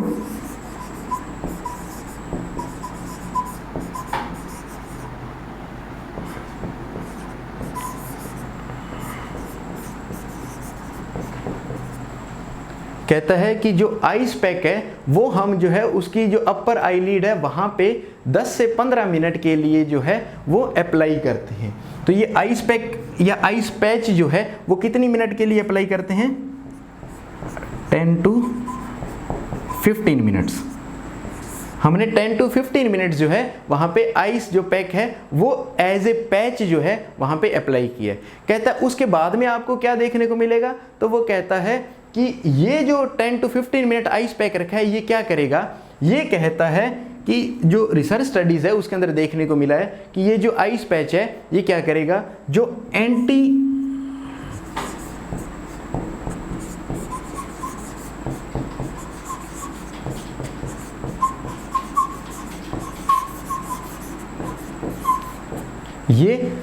एंटीकोलिन esterase effect show करता है। एंटीकोलिन एस्ट्रेज मीन्स जो कोलिन एस्ट्रेज की एक्टिविटी है, उसकी एक्टिविटी क्या है, वो ब्रेक डाउन कर देगा या डिग्रेडेशन कर देगा एसिटाइलकोलिन का, तो ये उस एक्टिविटी को रोकेगा। इसका मीन्स ये डिग्रेडेशन होने से रोकेगा तो वहां पे अवेलेबिलिटी किसकी बढ़ जाएगी, एसिटाइलकोलिन की। तो एसिटाइलकोलिन की एक्टिविटी जब बढ़ जाएगी तो आइस पैक लगाने से मसल स्ट्रेंथ के अंदर क्या आएगी, इंप्रूवमेंट, और टॉसिस के अंदर क्या देखने को मिलेगा, इंप्रूवमेंट। तो ये जो आइस पैक हमने लगाया है, अगर इस आइस पैक को 10 से 15 मिनट अप्लाई करने के बाद में अगर वहां पे टॉसिस के अंदर इंप्रूवमेंट दिखे,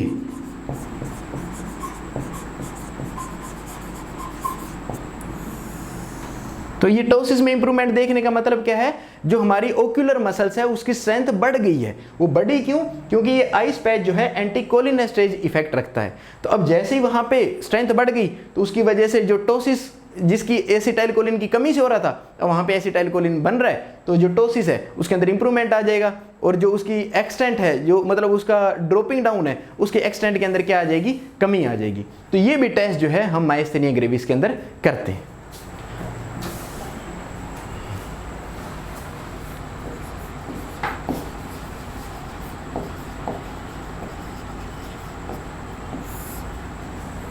अब वो कहता है इसका मैनेजमेंट, कि आप जो है डायग्नोज कर दिया कि पेशेंट के अंदर जो माइस्थेनिया ग्रेविस है, अब आप वहाँ पे इसका मैनेजमेंट कैसे करोगे।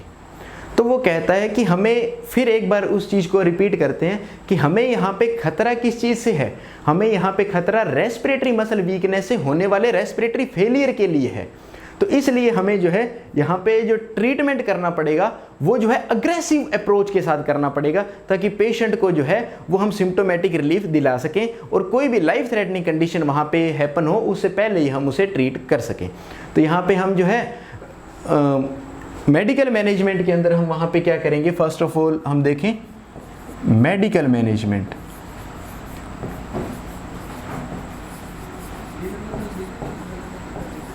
या इसको आप क्या बोल सकते हो, फार्माकोलॉजिकल मैनेजमेंट।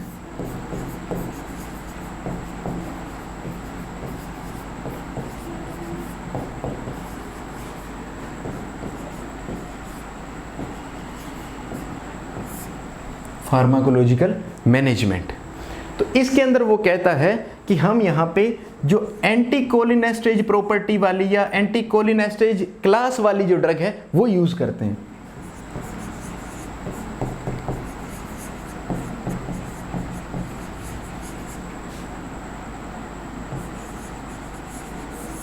तो एंटीकोलिनेस्टेज क्लास वाली ड्रग्स के अंदर हम देखेंगे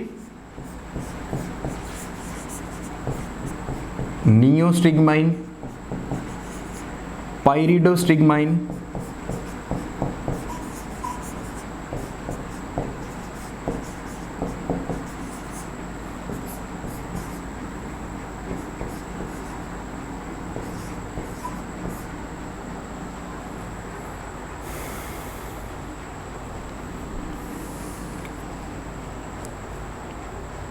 तो नियोस्टिग्माइन, पाइरिडोस्टिग्माइन, फाइसोस्टिग्माइन।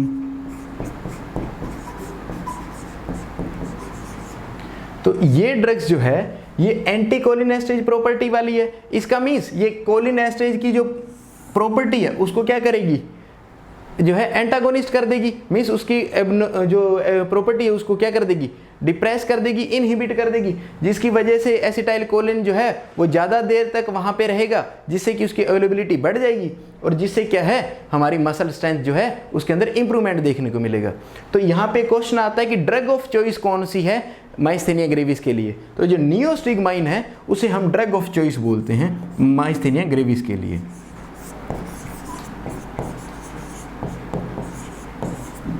Drug of choice. तो ये हमने एंटीकोलिनर्जी जो ड्रग एंटीकोलिनेस्टेज जो ड्रग है उसके बारे में हमने यहां पे देखा। नेक्स्ट जो ड्रग है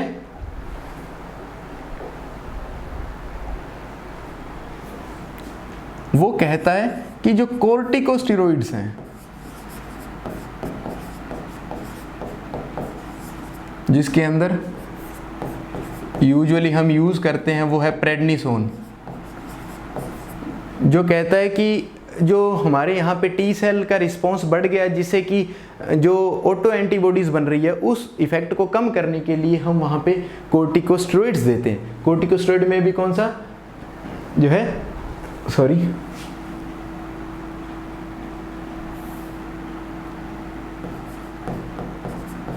प्रेडनिसोन, जो प्रेडनिसोन है वो वहाँ पे हम दिया जाता है। उसके अलावा वहाँ पे इम्यूनो सप्रेसेंट्स जो एजेंट्स हैं वो यूज़ किए जाते हैं, जिसके अंदर हम कॉमनली जो यूज़ करते हैं वो है साइक्लोफॉस्फामाइड,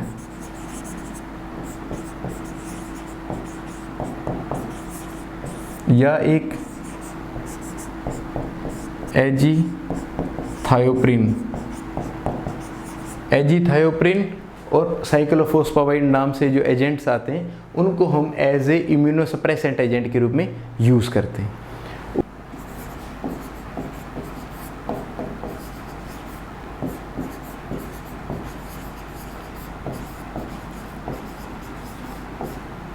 सर्जिकल मैनेजमेंट, तो यहाँ पे सर्जरी के अंदर जो थाइमस ग्लैंड है, जो वहाँ पे ट्यूमर है उसको रिमूव करते हैं, या हम जो है थाइमस ग्लैंड के अंदर हाइपरप्लेजिया हो रहा है तो हम थाइमस ग्लैंड को ही रिमूव कर देते हैं। तो इसको हमने बोल दिया थाइमेक्टोमी। तो हमने थाइमस ग्लैंड जो है वो हाइपरप्लेजिया वहाँ पे देखने को मिल रहा था या वहाँ पे ट्यूमर देखने को मिल रहा था, तो हमने जो थाइमस ग्लैंड है उसको रिमूव कर दिया। उसके अलावा जो अदर अप्रोचेस हैं, जो मिसलेनियस मैनेजमेंट में आएगा, जो मिसलेनियस मैनेजमेंट के अंदर जो हमें रिसर्च से पता लगा है, जो एडवांस हमारी साइंस ने जो टेक्निक्स मतलब इन्वेंट की है, उसमें हमने वहाँ पे देखा है प्लाज्मा फेरेसिस। इस टेक्निक के अंदर हम क्या करते हैं कि जो प्लाज्मा फेरेसिस मशीन आती है उसमें क्या करते हैं, हम जो फिल्टर करेंगे, जो हम उसको कनेक्ट करेंगे जो हमारी आईवी लाइन है उसके साथ, और जो ब्लड आ रहा है उससे हम क्या करेंगे, उसे एंटीबॉडीज़ को जो है हम ट्रैप कर लेते हैं उस मशीन के अंदर, जिसे ए फेरेसिस मशीन या प्लाज्मा फेरेसिस मशीन बोलते हैं, उसके अंदर ट्रैप करेंगे और जो रिमाइंडर ब्लड है उसको वापस जो है वो हम बॉडी के अंदर ट्रांसफ्यूज कर देंगे। तो हमने क्या किया कि जो ब्लड हमने बॉडी से लिया उसमें से क्या ट्रैप कर लिया, जो ऑटो एंटीबॉडीज़ थी उसको, और वापस जो ब्लड को वहाँ पे जो है रीट्रांसफ्यूज कर दिया। तो ऐसा करने से क्या होगा कि जो ऑटो एंटीबॉडीज़ है उसकी नंबर जो है वो डिक्रीज हो जाएगा, जिससे यहाँ पे सिम्प्टोमेटिक रिलीफ मिलेगा, सिम्प्टोमेटिक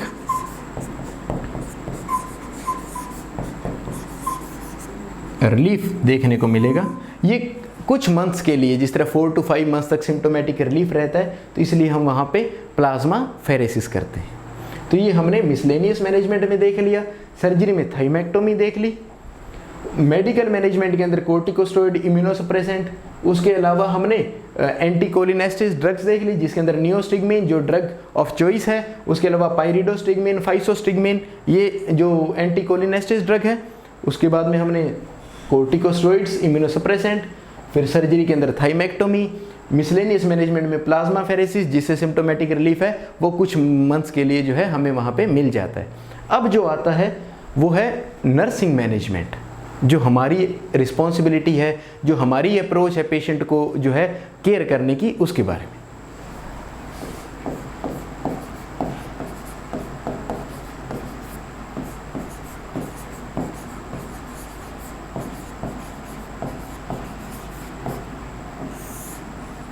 तो नर्सिंग मैनेजमेंट के अंदर हमें ये देखना होगा कि पेशेंट जो है वो किस चीज़ से सफ़र कर रहा है और उस चीज़ को हम अपने किस नर्सिंग इंटरवेंशन के थ्रू जो है हम उस जो उसकी सफरिंग है उससे हम उसको रिलीव करा सकते हैं या उस सफरिंग को ओवरकम किया जा सकता है। तो हमें सबसे पहले तो ये देखना होगा कि जो उसकी आइज़ है, तो आइज़ में वहाँ पे डिप्लोपिया भी देखने को मिल रहा है, टोसिस भी देखने को मिल रहा है। तो जब वो पेशेंट एम्बुलेट करेगा तो वहाँ पे उसे डबल विजन दिख रहा है, तो उसका जो जजमेंट है वो पुअर होगा, तो वहाँ पे रिस्क रहेगा फॉल का। तो हमें पेशेंट को क्या प्रोवाइड करनी है? सेफ्टी प्रोवाइड करनी है, पहली चीज।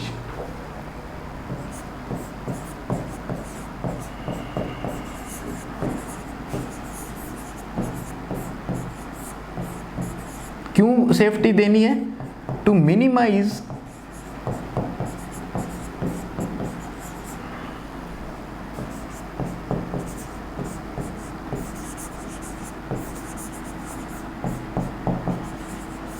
जो पेशेंट का रिस्क है फॉलिंग का, उसको जो है रिड्यूस करने के लिए, मिनिमाइज करने के लिए उस रिस्क को। और ये फॉल क्यों होगा अगर आप लिखना चाहो तो, ड्यू टू जो है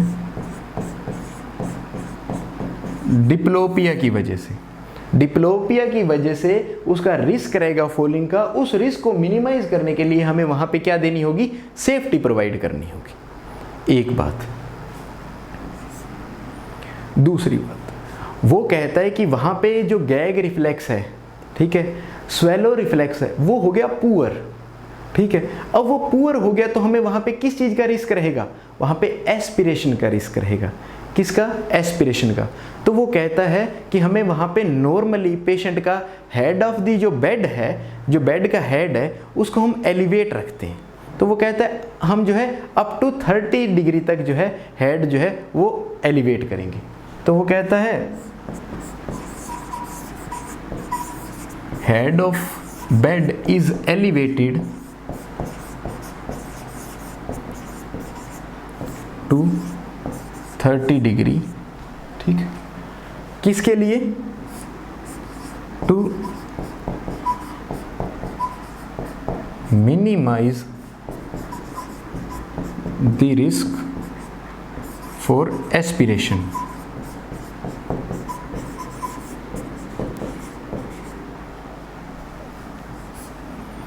अब वो कहता है कि ये तो आपने चलो बता दिया, सही है।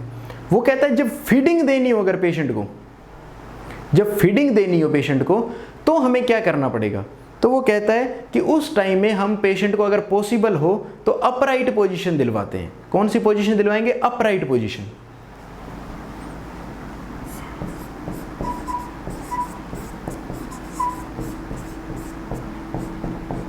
Place the patient in upright position कब? ड्यूरिंग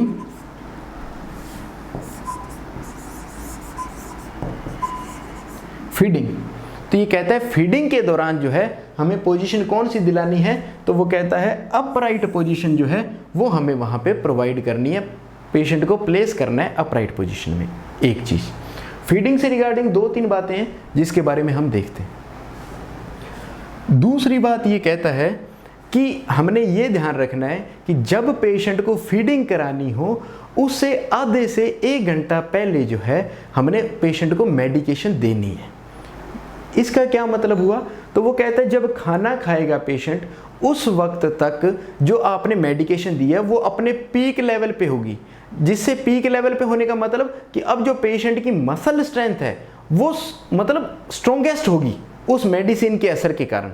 तो जब आपने उसके पीक लेवल पे दे दी, जब मतलब 1 आवर पहले दे दिया, तो अब जब वो पेशेंट खाना खाएगा 1 आवर के बाद में, तब जो मेडिसिन है वो अपने पीक लेवल पे होगी, जिससे मसल स्ट्रेंथ है वो मैक्सिमाइज होगी। जितनी वो मेडिसिन कर सकती है उसके मैक्सिमम लेवल तक उसने मसल स्ट्रेंथ को इंप्रूव कर दिया।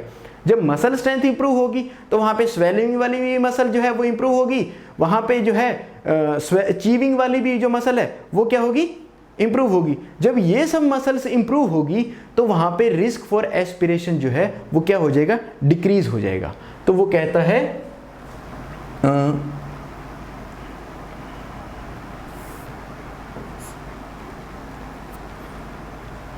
तो वो पेशेंट के लिए हम क्या बोलते हैं कि जो मेडिकेशन एडमिनिस्ट्रेशन है वो कब होगा?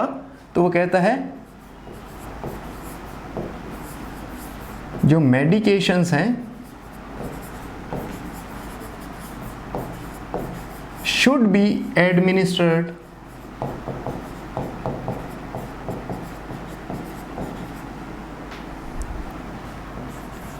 (30 to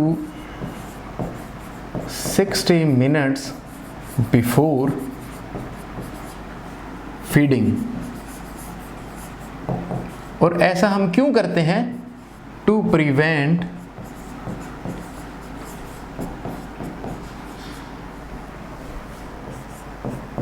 the risk for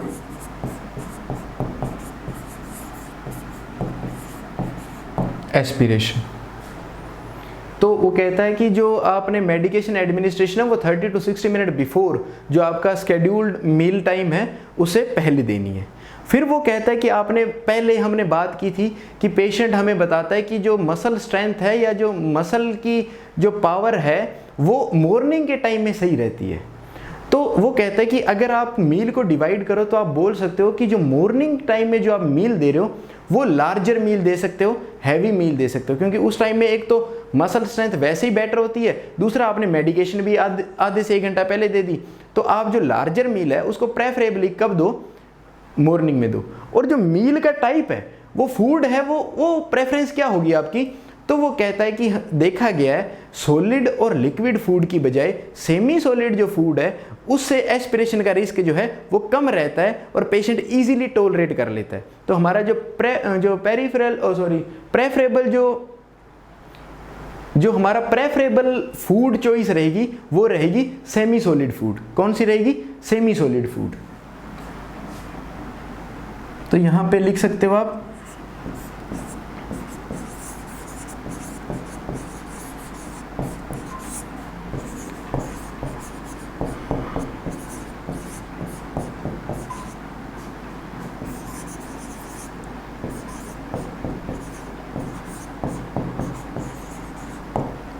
semi solid food देना है और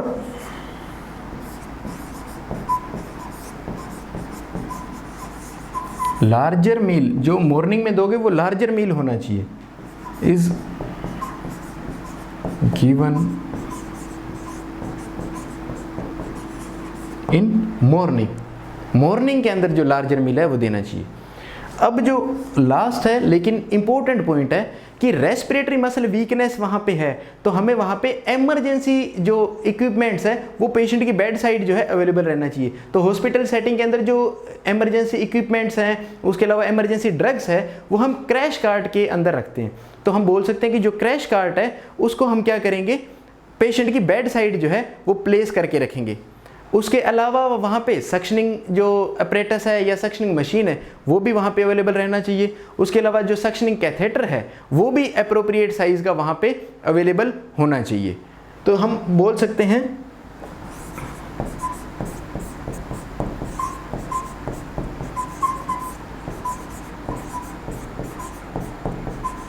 सक्शनिंग मशीन है, उसके अलावा ऑक्सीजन जो सोर्स है या ऑक्सीजन सिलेंडर जो है वो तो O2 source, crash cart,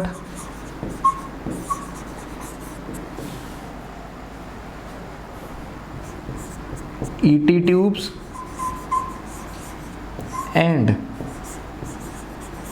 ventilator support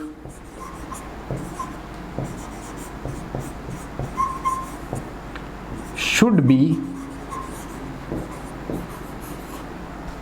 readily available. जब हमें चाहिए तो हाथों हाथ जो है वो क्या होनी चाहिए? अवेलेबल होनी चाहिए। तो means suctioning machine, O2 source, crash cart, ET tubes, ventilator support should be readily available when needed. जब भी हमें ज़रूरत पड़े तो हमें वहाँ पे ये चीज़ें जो है वो रेडीली अवेलेबल होनी चाहिए ताकि हम पेशेंट को रेस्पिरेटरी फेलियर से बचा सकें। तो ये हमारी नर्सिंग रिस्पॉन्सिबिलिटी जो है वो यहाँ पे कंप्लीट होती है। तो कॉम्प्लिकेशन के अंदर हम देखते हैं कि जिस तरह कोई पेशेंट है उस पेशेंट के अंदर अगर मान लो कोई स्ट्रेस आ जाता है, जैसे स्ट्रेस आएगा वहाँ पे तो जो हमें बॉडी मूवमेंट्स हैं वो ऑटोमेटिकली इंक्रीज़ होगी, हमें ज़्यादा स्ट्रेंथ से मूवमेंट वहाँ पे करवानी पड़ेगी, तो उस स्ट्रेंथ के लिए हमें वहाँ पे इंक्रीज अमाउंट के अंदर एसिटाइलकोलिन चाहिएगा। लेकिन एसिटाइलकोलिन तो वहाँ पे पहले से ही कम है, तो वहाँ पे मसल वीकनेस, तो फिर जो हमारा फर्स्ट इशू था वो मसल वीकनेस ही तो था। अब उस मसल वीकनेस को रोकने के लिए हमने क्या किया, वहाँ पे मेडिकेशंस दी, नियोस्टिग्माइन है, पाइरिडोस्टिग्माइन है, उसके अलावा फाइसोस्टिग्माइन है, ये मेडिकेशंस वहाँ पे दी। उससे क्या हुआ कि जो नॉर्मल लेवल की एक्टिविटीज़ है वो तो मेंटेन हो जाएगी, लेकिन जैसे स्ट्रेसफुल इवेंट आएगा जिसमें आपको मूवमेंट इंक्रीज करनी पड़ेगी, तब वहाँ पे दिक्कत आ जाएगी। दूसरी बात, हमने पेशेंट को बताया कि आपको मेडिसिन इस हिसाब से लेनी है। पेशेंट ने सोचा कि अब तो मेरे अंदर जो है रिलीफ आ गया, अब तो मैं ठीक हो गया, अब मुझे ये मेडिकेशन जो है वो कंटिन्यू क्यों करनी है, ये तो डॉक्टर्स लिख देते हैं ताकि उनकी कमाई होती रहे। तो वो क्या करता है, वो अपने आप ही घर पे जो है वो मेडिकेशन लेना बंद कर देता है। जैसे ही मेडिकेशन लेना बंद करेगा तो एसिटाइलकोलिन की एक्टिविटी कम हो जाएगी और मसल की सीवियरिटी जो है वो इंक्रीज हो जाएगी। अगर ये कोज होता है तो वहाँ पे हमें, जब तक पेशेंट हमारे पास हॉस्पिटल में आता है, पेशेंट क्राइसिस की सिचुएशन में होता है। क्राइसिस की सिचुएशन में होगा तो उसको हम बोलेंगे मायस्थेनिया क्राइसिस।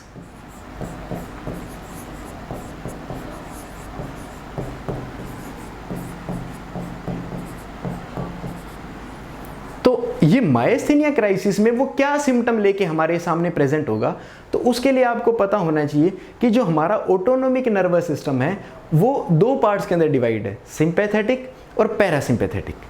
जब हमें कोई भी स्ट्रेस हो, फ्लाइट और फाइट वाला रिस्पॉन्स चाहिए, तो सिंपैथेटिक नर्वस सिस्टम है वो एक्टिवेट होता है। और जब हम रोज़मर्रा की ज़िंदगी में कंफर्ट जोन के अंदर जी रहे हैं, तब हमें जो है रेस्ट एंड डाइजेस्ट ही करना होता है। उस टाइम में जो है वो हमारा डोमिनेट करता है, वो है पैरासिम्पैथेटिक नर्वस सिस्टम। तो वो कहता है कि पैरासिम्पैथेटिक नर्वस सिस्टम जो है वो किसके द्वारा जो है अपना स्टिमुलस देगा, तो वो आपको पता है, हमने जो नॉर्मल एनाटॉमी फिजियोलॉजी के अंदर देखा था कि किससे देगा, वो एसिटाइलकोलिन से। क्योंकि जो पैरासिम्पैथेटिक नर्वस सिस्टम का जो मेन न्यूरोट्रांसमीटर है वो कौन सा है, एसिटाइलकोलिन। और सिंपैथेटिक नर्वस सिस्टम का जो मेन न्यूरोट्रांसमीटर है वो कौन सा है, नोरएड्रेनालिन या नोरएपिनेफ्रिन। तो अब वो कहता है कि जो एसिटाइलकोलिन है उसकी कमी होगी, जिससे क्या होगा, जो पैरासिम्पैथेटिक नर्वस सिस्टम है वो डिप्रेस हो जाएगा। डिप्रेस होने की वजह से अब जो स्टिमुलेशन हमें दिखाई देगा वो किसका दिखाई देगा, वो दिखाई देगा हमें सिंपैथेटिक नर्वस सिस्टम का। वैसे तो दोनों बैलेंस रहते हैं, लेकिन एसिटाइलकोलिन की कमी की वजह से पैरासिम्पैथेटिक डिप्रेस हो गया, तो अब हमें इंक्रीज कौन सा लेवल दिखेगा, हमें दिखेगा सिंपैथेटिक नर्वस सिस्टम। और सिंपैथेटिक नर्वस सिस्टम जब एक्टिवेट दिखेगा तो उसके सिम्टम जो आएंगे वो भी हमें क्या दिखेंगे, सेम वही सिम्टम दिखेंगे जो सिंपैथेटिक नर्वस सिस्टम एक्टिवेशन के ऊपर दिखाई देता है। तो हम प्रीवियस क्लासेस के अंदर पढ़ चुके हैं कि जो सिंपैथेटिक नर्वस सिस्टम है वो एक्टिवेशन पे हमें क्या क्या सिम्टम देखने को मिलेगा। तो हमें वहाँ पे जो बीपी है वो क्या मिलेगा, इंक्रीज मिलेगा, तो जिसे हमने बोल दिया हाइपरटेंशन। कार्डियक रेट, जो कार्डियक की फंक्शनिंग है वो भी हाइपर हो जाएगी, तो हमें वहां पे टैकी कार्डिया देखने को मिलेगा। ये टैकी कार्डिया जो है, ये अगर ये क्राइसिस ज़्यादा सीवियर हो तो ये टैकी कार्डिया हमें जो है पैल्पिटेशन तक भी लेके जा सकता है। पैल्पिटेशन का मीन्स होता है जब पेशेंट खुद अपनी हार्ट बीट को फील करने लग जाता है तो उसको बोलते हैं जो है पैल्पिटेशन।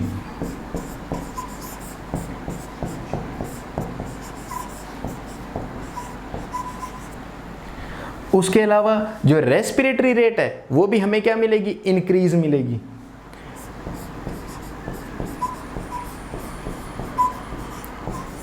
अब देखिएगा, सिंपैथेटिक नर्वस सिस्टम के कारण रेस्पिरेटरी रेट तो इंक्रीज हो गई, लेकिन एसिटाइलकोलिन की कमी की वजह से मसल वीकनेस वहां पे पड़ी है। तो जैसे ही रेट इंक्रीज होगी, मसल वीकनेस तो पहले ही थी, उसके अंदर पावर तो पहले नहीं थी, ऊपर से रेट इंक्रीज होगी तो जितनी भी मसल की पावर बची कुची थी वो भी एग्जॉस्ट हो जाएगी, जिसकी वजह से हमें वहां पे क्या देखने को मिलेगा, डिज्निया देखने को मिलेगा। क्या देखने को मिलेगा, डिज्निया। डिज्निया हो सकता है ये डिज्निया जो है वो प्रोग्रेस करके रेस्पिरेटरी फेलियर तक चला जाए।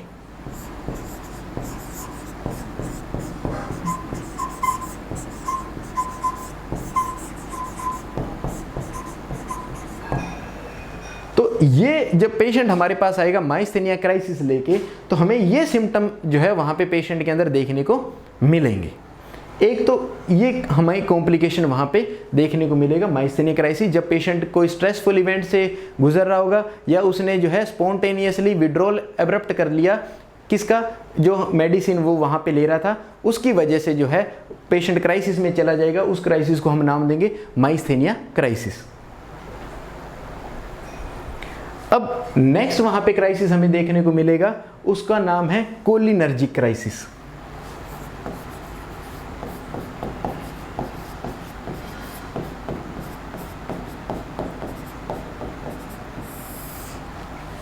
तो इस कोलिनर्जिक क्राइसिस के अंदर क्या होगा, जो पेशेंट है, पेशेंट जो मेडिसिन हमने उसे बताई है, या तो उसे समझने के अंदर दिक्कत हो गई, या उसने जानबूझ के, कि यूजुअली पेशेंट की मेंटलिटी होती है कि इन दवाइयों से जब मैं ठीक हो रहा हूँ तो जो दवाई मैं दिन में 2 बार ले रहा हूँ, अगर मैं एक गोली दिन में 2 बार लेता हूँ तो मैं अगर उसको डबल कर दूँ डोज को, तो मेरे में जल्दी इंप्रूवमेंट आएगा। तो इस तरह की जो उसके अंदर परेशानियां हैं या उसके अंदर जो इस तरह की थॉट है, वो उसे ओवर मेडिकेशन करवा देती है। मीन्स जो डोज है वो हाई चली जाती है पेशेंट के अंदर। जैसे ही वहाँ पे डोज हाई जाएगी तो एसिटाइलकोलिन का वो लेवल बढ़ाएगी। लेवल बढ़ाने के कारण जो वहाँ पे कौन सा क्राइसिस देखने को मिलेगा, कोलिनर्जिक क्राइसिस। कोलिनर्जिक क्राइसिस के अंदर क्या होगा, एसिटाइलकोलिन की जो सिक्रेशन है या जो उसकी कंसंट्रेशन है, जो उसकी अमाउंट है, वो ब्लड के अंदर क्या हो जाएगी, इंक्रीज। तो ब्लड के अंदर इंक्रीज होगी तो न्यूरोमस्कुलर जंक्शन के पास भी वो इंक्रीज पहुंचेगी। इंक्रीज पहुंचेगी तो वहाँ पे आपको क्या मिलेगा, एक्साइटेशन वहाँ पे देखने को मिलेगा।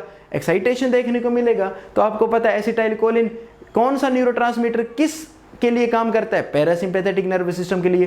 तो अब इस कंडीशन के अंदर हमारा कौन सा नर्वस सिस्टम एक्टिवेट होगा, parasympathetic nervous system. Myasthenia gravis में कौन सा एक्टिवेट हुआ था, सिंपैथेटिक नर्वस सिस्टम। इसमें कौन सा होगा, पैरासिम्पैथेटिक। तो पैरासिम्पैथेटिक नर्वस सिस्टम क्या करता है, वो रेस्ट करता है और डाइजेस्ट करता है। इसका मीन्स वो हमारे वाइटल जितने भी फंक्शनिंग है उसको रेस्ट फेज के अंदर रखता है, और डाइजेशन के अंदर जो है वो हाइपर एक्टिविटी रखेगा एसिटाइलकोलिन। तो यहां पे हमें सिम्टम देखने को मिलेगा, हाइपोटेंशन,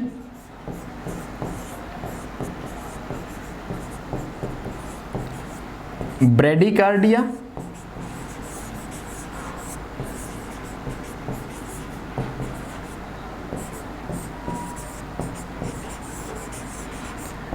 ब्रेडिपनिया। और जैसे ये ब्रेडिपनिया होगा, रेस्पिरेटरी रेट डिक्रीज होगी, तो पेशेंट जो है ये इतनी डिक्रीज हो सकती है कि पेशेंट किसके अंदर जा सकता है, रेस्पिरेटरी फेलियर के अंदर भी जा सकता है। तो देखिएगा उसके अंदर भी रेस्पिरेटरी फेलियर था, इसमें भी ब्रेडिपनिया के कारण क्या होगा, पेशेंट को सांस जो उसका ऑक्सीजन का गैस एक्सचेंज है वो पुअर होगा, जिसकी वजह से उसे डिफिकल्टी इन ब्रीदिंग मिलेगी। तो यहां भी डिस्निया मिलेगा और यहां भी रिस्क रहेगा किसका, रेस्पिरेटरी फेलियर का। उसके अलावा और क्या देखेंगे, तो आपको पता है कि ये डाइजेस्टिव सिस्टम है, उसके ऊपर इसका जो फोकस है या इसका जो मतलब मेन इसका वर्किंग एरिया है वो डाइजेस्टिव सिस्टम है। तो यहाँ पे ये क्या करेगा, जो बाउल मूवमेंट है उसको इंक्रीज कर देगा। तो जो पेरिस्टाल्टिक मूवमेंट या बाउल मूवमेंट है वो क्या हो जाएगी, हाइपर एक्टिव हो जाएगी। तो हाइपर एक्टिव बावल, जब बावल हाइपर एक्टिव होगी तो हमें क्या देखने को मिलेगा, डायरिया देखने को मिलेगा। क्या देखने को मिलेगा, डायरिया। वहां पे नोजिया वोमिटिंग भी देखने को मिल सकता है। ये तो जनरल फीचर है, ये देखने को मिल जाएगा आपको, nausea vomiting, diarrhoea, hyper active bowel. इसके अलावा जो यूरिनरी इनकॉन्टिनेंस देखने को मिल सकता है।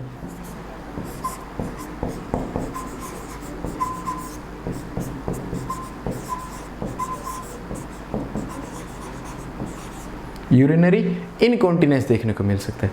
तो जब कोलिनर्जिक क्राइसिस होगा तो पेशेंट इन सिम्टम्स के साथ हमारे पास प्रेजेंट होगा। जब ये सिम्टम्स वहां पे आ गई, जब ये सिम्टम वहां पे आई, तो हमें पता लगेगा कि पेशेंट किसके अंदर है, कोलिनर्जिक क्राइसिस के अंदर। और अगर वो सिंपैथेटिक नर्वस सिस्टम वाले से लेके आया तो हमें किससे पता लगेगा, सिंपैथेटिक नर्वस सिस्टम में।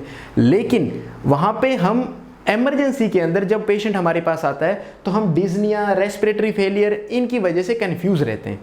अब हमने वहाँ पे ये देखना है कि पेशेंट माइस्थेनिया क्राइसिस से सफ़र कर रहा है या कोलिनर्जिक क्राइसिस से सफ़र कर रहा है। तो जब हमने इन दोनों के बीच का डिफरेंस देखना है तो हम वापस वहाँ पे इंजेक्शन जो है एड्रोफोनियम या टेंसिलोन टेस्ट है वो दोबारा यहाँ पे हम करेंगे इमरजेंसी के अंदर।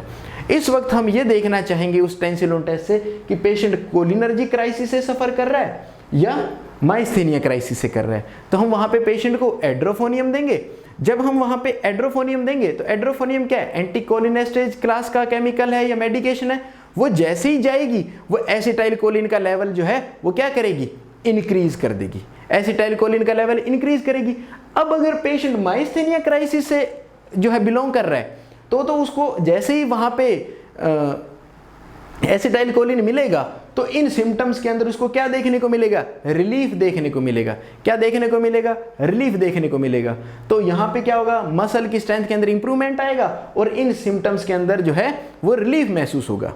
एक बात, अगर पेशेंट कोलिनर्जिक क्राइसिस से सफर कर रहा है, मींस ऑलरेडी उसके अंदर एसिटाइलकोलिन इंक्रीज है और आपने वहां पे एड्रोफोनियम और दे दिया जिससे एसिटाइलकोलिन और हो गया, तो अब ये जो सिम्टम है ये और ज्यादा बढ़ जाएंगे और पेशेंट किसके अंदर जाने का रिस्क रहेगा, पेशेंट का रेस्पिरेटरी फेलियर के अंदर। इसलिए हम वहां पे हाथों हाथ, अगर वहां पे रेस्पिरेटरी फेलियर और ज़्यादा सीवियर हो रहा है, हम हाथों हाथ वहाँ पे क्या देंगे, एट्रोपिन सल्फेट। वो क्यों देंगे, क्योंकि वो एंटीकोलिनर्जिक प्रॉपर्टी का है और वो इसके इफेक्ट को क्या कर देगा, जो है अपोजिट कर देगा, या इसके इफेक्ट को वो क्या कर देगा, मतलब न्यूट्रलाइज कर देगा। एसिटाइलकोलिन जो बढ़ा उसके इफेक्ट को ये क्या कर देगा, जो है वो मतलब इनहिबिट कर देगा एसिटाइलकोलिन के इफेक्ट को, क्योंकि वो क्या है, एट्रोपिन सल्फेट एंटीकोलिनर्जिक है। एंटीकोलिनर्जिक होने के कारण ये एसिटाइलकोलिन की एक्टिविटी को डिक्रीज कर देगा। तो ये जो सिम्टम है उसके अंदर आपको क्या मिलेगा, रिलीफ मिलेगा। किसके द्वारा, एट्रोपिन सल्फेट के द्वारा। तो इसकी हम एट्रोपिन की जो अवेलेबिलिटी है वो इंश्योर करते हैं किससे पहले, टेंसिलोन टेस्ट करने से पहले। उसके अलावा हम पेशेंट को वहाँ पे हमारे पास क्या होना चाहिए, सारे इमरजेंसी इक्विपमेंट वहाँ पे होना चाहिए, क्योंकि रेस्पिरेटरी फेलियर हो गया, हमें इंटूबेशन करना पड़ सकता है पेशेंट का। वेंटिलेटर सपोर्ट हमें वहाँ पे चाहिए। वहाँ पे जो हार्ट की एक्टिविटी है वो देखने को मिलेगी। अगर वहाँ पे सीवियर ब्रेडिकार्डिया हो गया तो कार्डिक अरेस्ट होने का वहाँ पे खतरा रहेगा, वहाँ पे डिसरिथमिया होने का खतरा रहेगा, तो हमें वहाँ पे डिफिब्रिलेटर भी चाहिए। वहाँ पे हो सकता है कि ये रेस्पिरेटरी फेलियर की वजह से वहाँ पे सिक्रीशन इकट्ठे होने लग जाए, सक्शन कैथेटर भी हमें वहाँ पे चाहिए, नहीं तो पेशेंट एस्पिरेट कर जाएगा और एस्पिरेशनल न्यूमोनिया या वहाँ पे कन्फर्म रेस्पिरेटरी फेलियर वहाँ पे देखने को मिलेगा। तो ये सब चीज़ें हमें ध्यान रखनी है जब हम माइस्थेनिया क्राइसिस और जो कोलिनर्जिक क्राइसिस है उसको डिफ्रेंशिएट करेंगे, तब कि हम वहाँ पे एड्रोफोनियम तो लगाएंगे, लेकिन उसके साथ साथ ये इंश्योर करेंगे कि हमारे पास रैपिड अवेलेबल होना चाहिए एट्रोपिन सल्फेट, और इमरजेंसी जितने भी इक्विपमेंट्स हैं वो वहाँ पे अर्जेंटली या रैपिड बेस पे या अर्जेंट बेस के ऊपर अवेलेबल होना चाहिए। नहीं तो पेशेंट जो है वो रेस्पिरेटरी फेलियर के अंदर जा सकता है और पेशेंट की डेथ हो सकती है। तो ये हुआ हमारा माइस्थेनिया ग्रेविस। इसके अंदर जो इंपॉर्टेंट क्वेश्चन बनते हैं वो ये है कि ये डिसऑर्डर जो है वो कहाँ पे देखने को मिलेगा, तो वो न्यूरोमस्कुलर जंक्शन पे देखने को मिलेगा। उसके अलावा अगर हम बात करें कि यहाँ पे जो है फर्स्ट सिम्टम हमें कौन सा देखने को मिलेगा या फर्स्ट साइन कौन सा देखने को मिलेगा, तो हमें टोसिस देखने को मिलेगा। उसके अलावा वो पूछ सकता है कि यहाँ पे जो हम टेस्ट कौन सा करते हैं माइस्थेनिया ग्रेविस को डायग्नोस करने के लिए, तो हम वहाँ पे माइस्थेनिया ग्रेविस को डायग्नोस करने के लिए टेंसिलोन टेस्ट करते हैं। फिर वो पूछ ले कि टेंसिलोन टेस्ट में हम कौन सी ड्रग देते हैं, तो वहाँ पे इंजेक्शन एड्रोफोनियम देते हैं। अब वो कहता है कि जब आपने इंजेक्शन एड्रोफोनियम देना है तो आपने क्या इंश्योर करना है कि आपके पास कौन सी वहाँ पे ड्रग हो, तो हमें इंश्योर करना है कि वहाँ पे उसकी एंटीडोट एट्रोपिन सल्फेट वहाँ पे होनी चाहिए। उसके बाद में वो पूछ सकता है कि जो ड्रग ऑफ चॉइस क्या है वहाँ पे माइस्थेनिया ग्रेविस के लिए, तो हम बोल सकते हैं नियोस्टिगमिन जो है वो ड्रग ऑफ चॉइस है। वो कौन सी क्लास की ड्रग है, तो वो एंटीकोलिनेस्टेज क्लास की ड्रग है। फिर वो नर्सिंग रिस्पॉन्सिबिलिटी पूछ सकता है, तो हमें पेशेंट को इंजरी से बचाना है, एस्पिरेशन से बचाना है, हमें फीडिंग जो है उससे 1 घंटे या आधा घंटे पहले जो ड्रग्स देनी है जिससे कि मसल स्ट्रेंथ बढ़ेगी और एस्पिरेशन का खतरा वहाँ पे क्या रहेगा, कम। फिर वहाँ पे रेस्पिरेटरी फेलियर की वहाँ पे रिस्क रहेगा जिसकी वजह से हमें क्रैश कार्ड वहाँ पे अवेलेबल रखना है, इमरजेंसी ड्रग्स जो क्रैश कार्ड में रहेगी। उसके अलावा इंट्यूबेशन के लिए ईटी ट्यूब्स करेक्ट साइज़ की वहाँ पे इंट्यूबेशन के लिए जितनी भी हमें आर्टिकल्स वहाँ चाहिए वो होने चाहिए, suctioning catheter with suctioning machine होनी चाहिए, ऑक्सीजन एडमिनिस्ट्रेशन के लिए ऑक्सीजन सोर्स वहाँ पे अवेलेबल होना चाहिए, उसके अलावा वहाँ पे वेंटिलेटर सपोर्ट होनी चाहिए।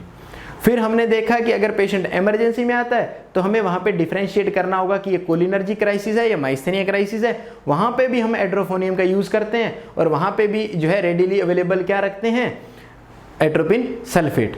अगर वहाँ पे एट्रोपिन सल्फेट देने में देर हो गई जिसकी वजह से कोलिनर्जी क्राइसिस की सीवियरिटी और बढ़ गई तो पेशेंट जो है कार्डिक अरेस्ट में जा सकता है या रेस्पिरेटरी फेलियर में जा सकता है। तो इन चीज़ों के ऊपर वो क्वेश्चन पूछ सकता है और इन चीज़ों के ऊपर आपका ध्यान जाना चाहिए। तो ये था माइस्थेनिया ग्रेविस। धन्यवाद।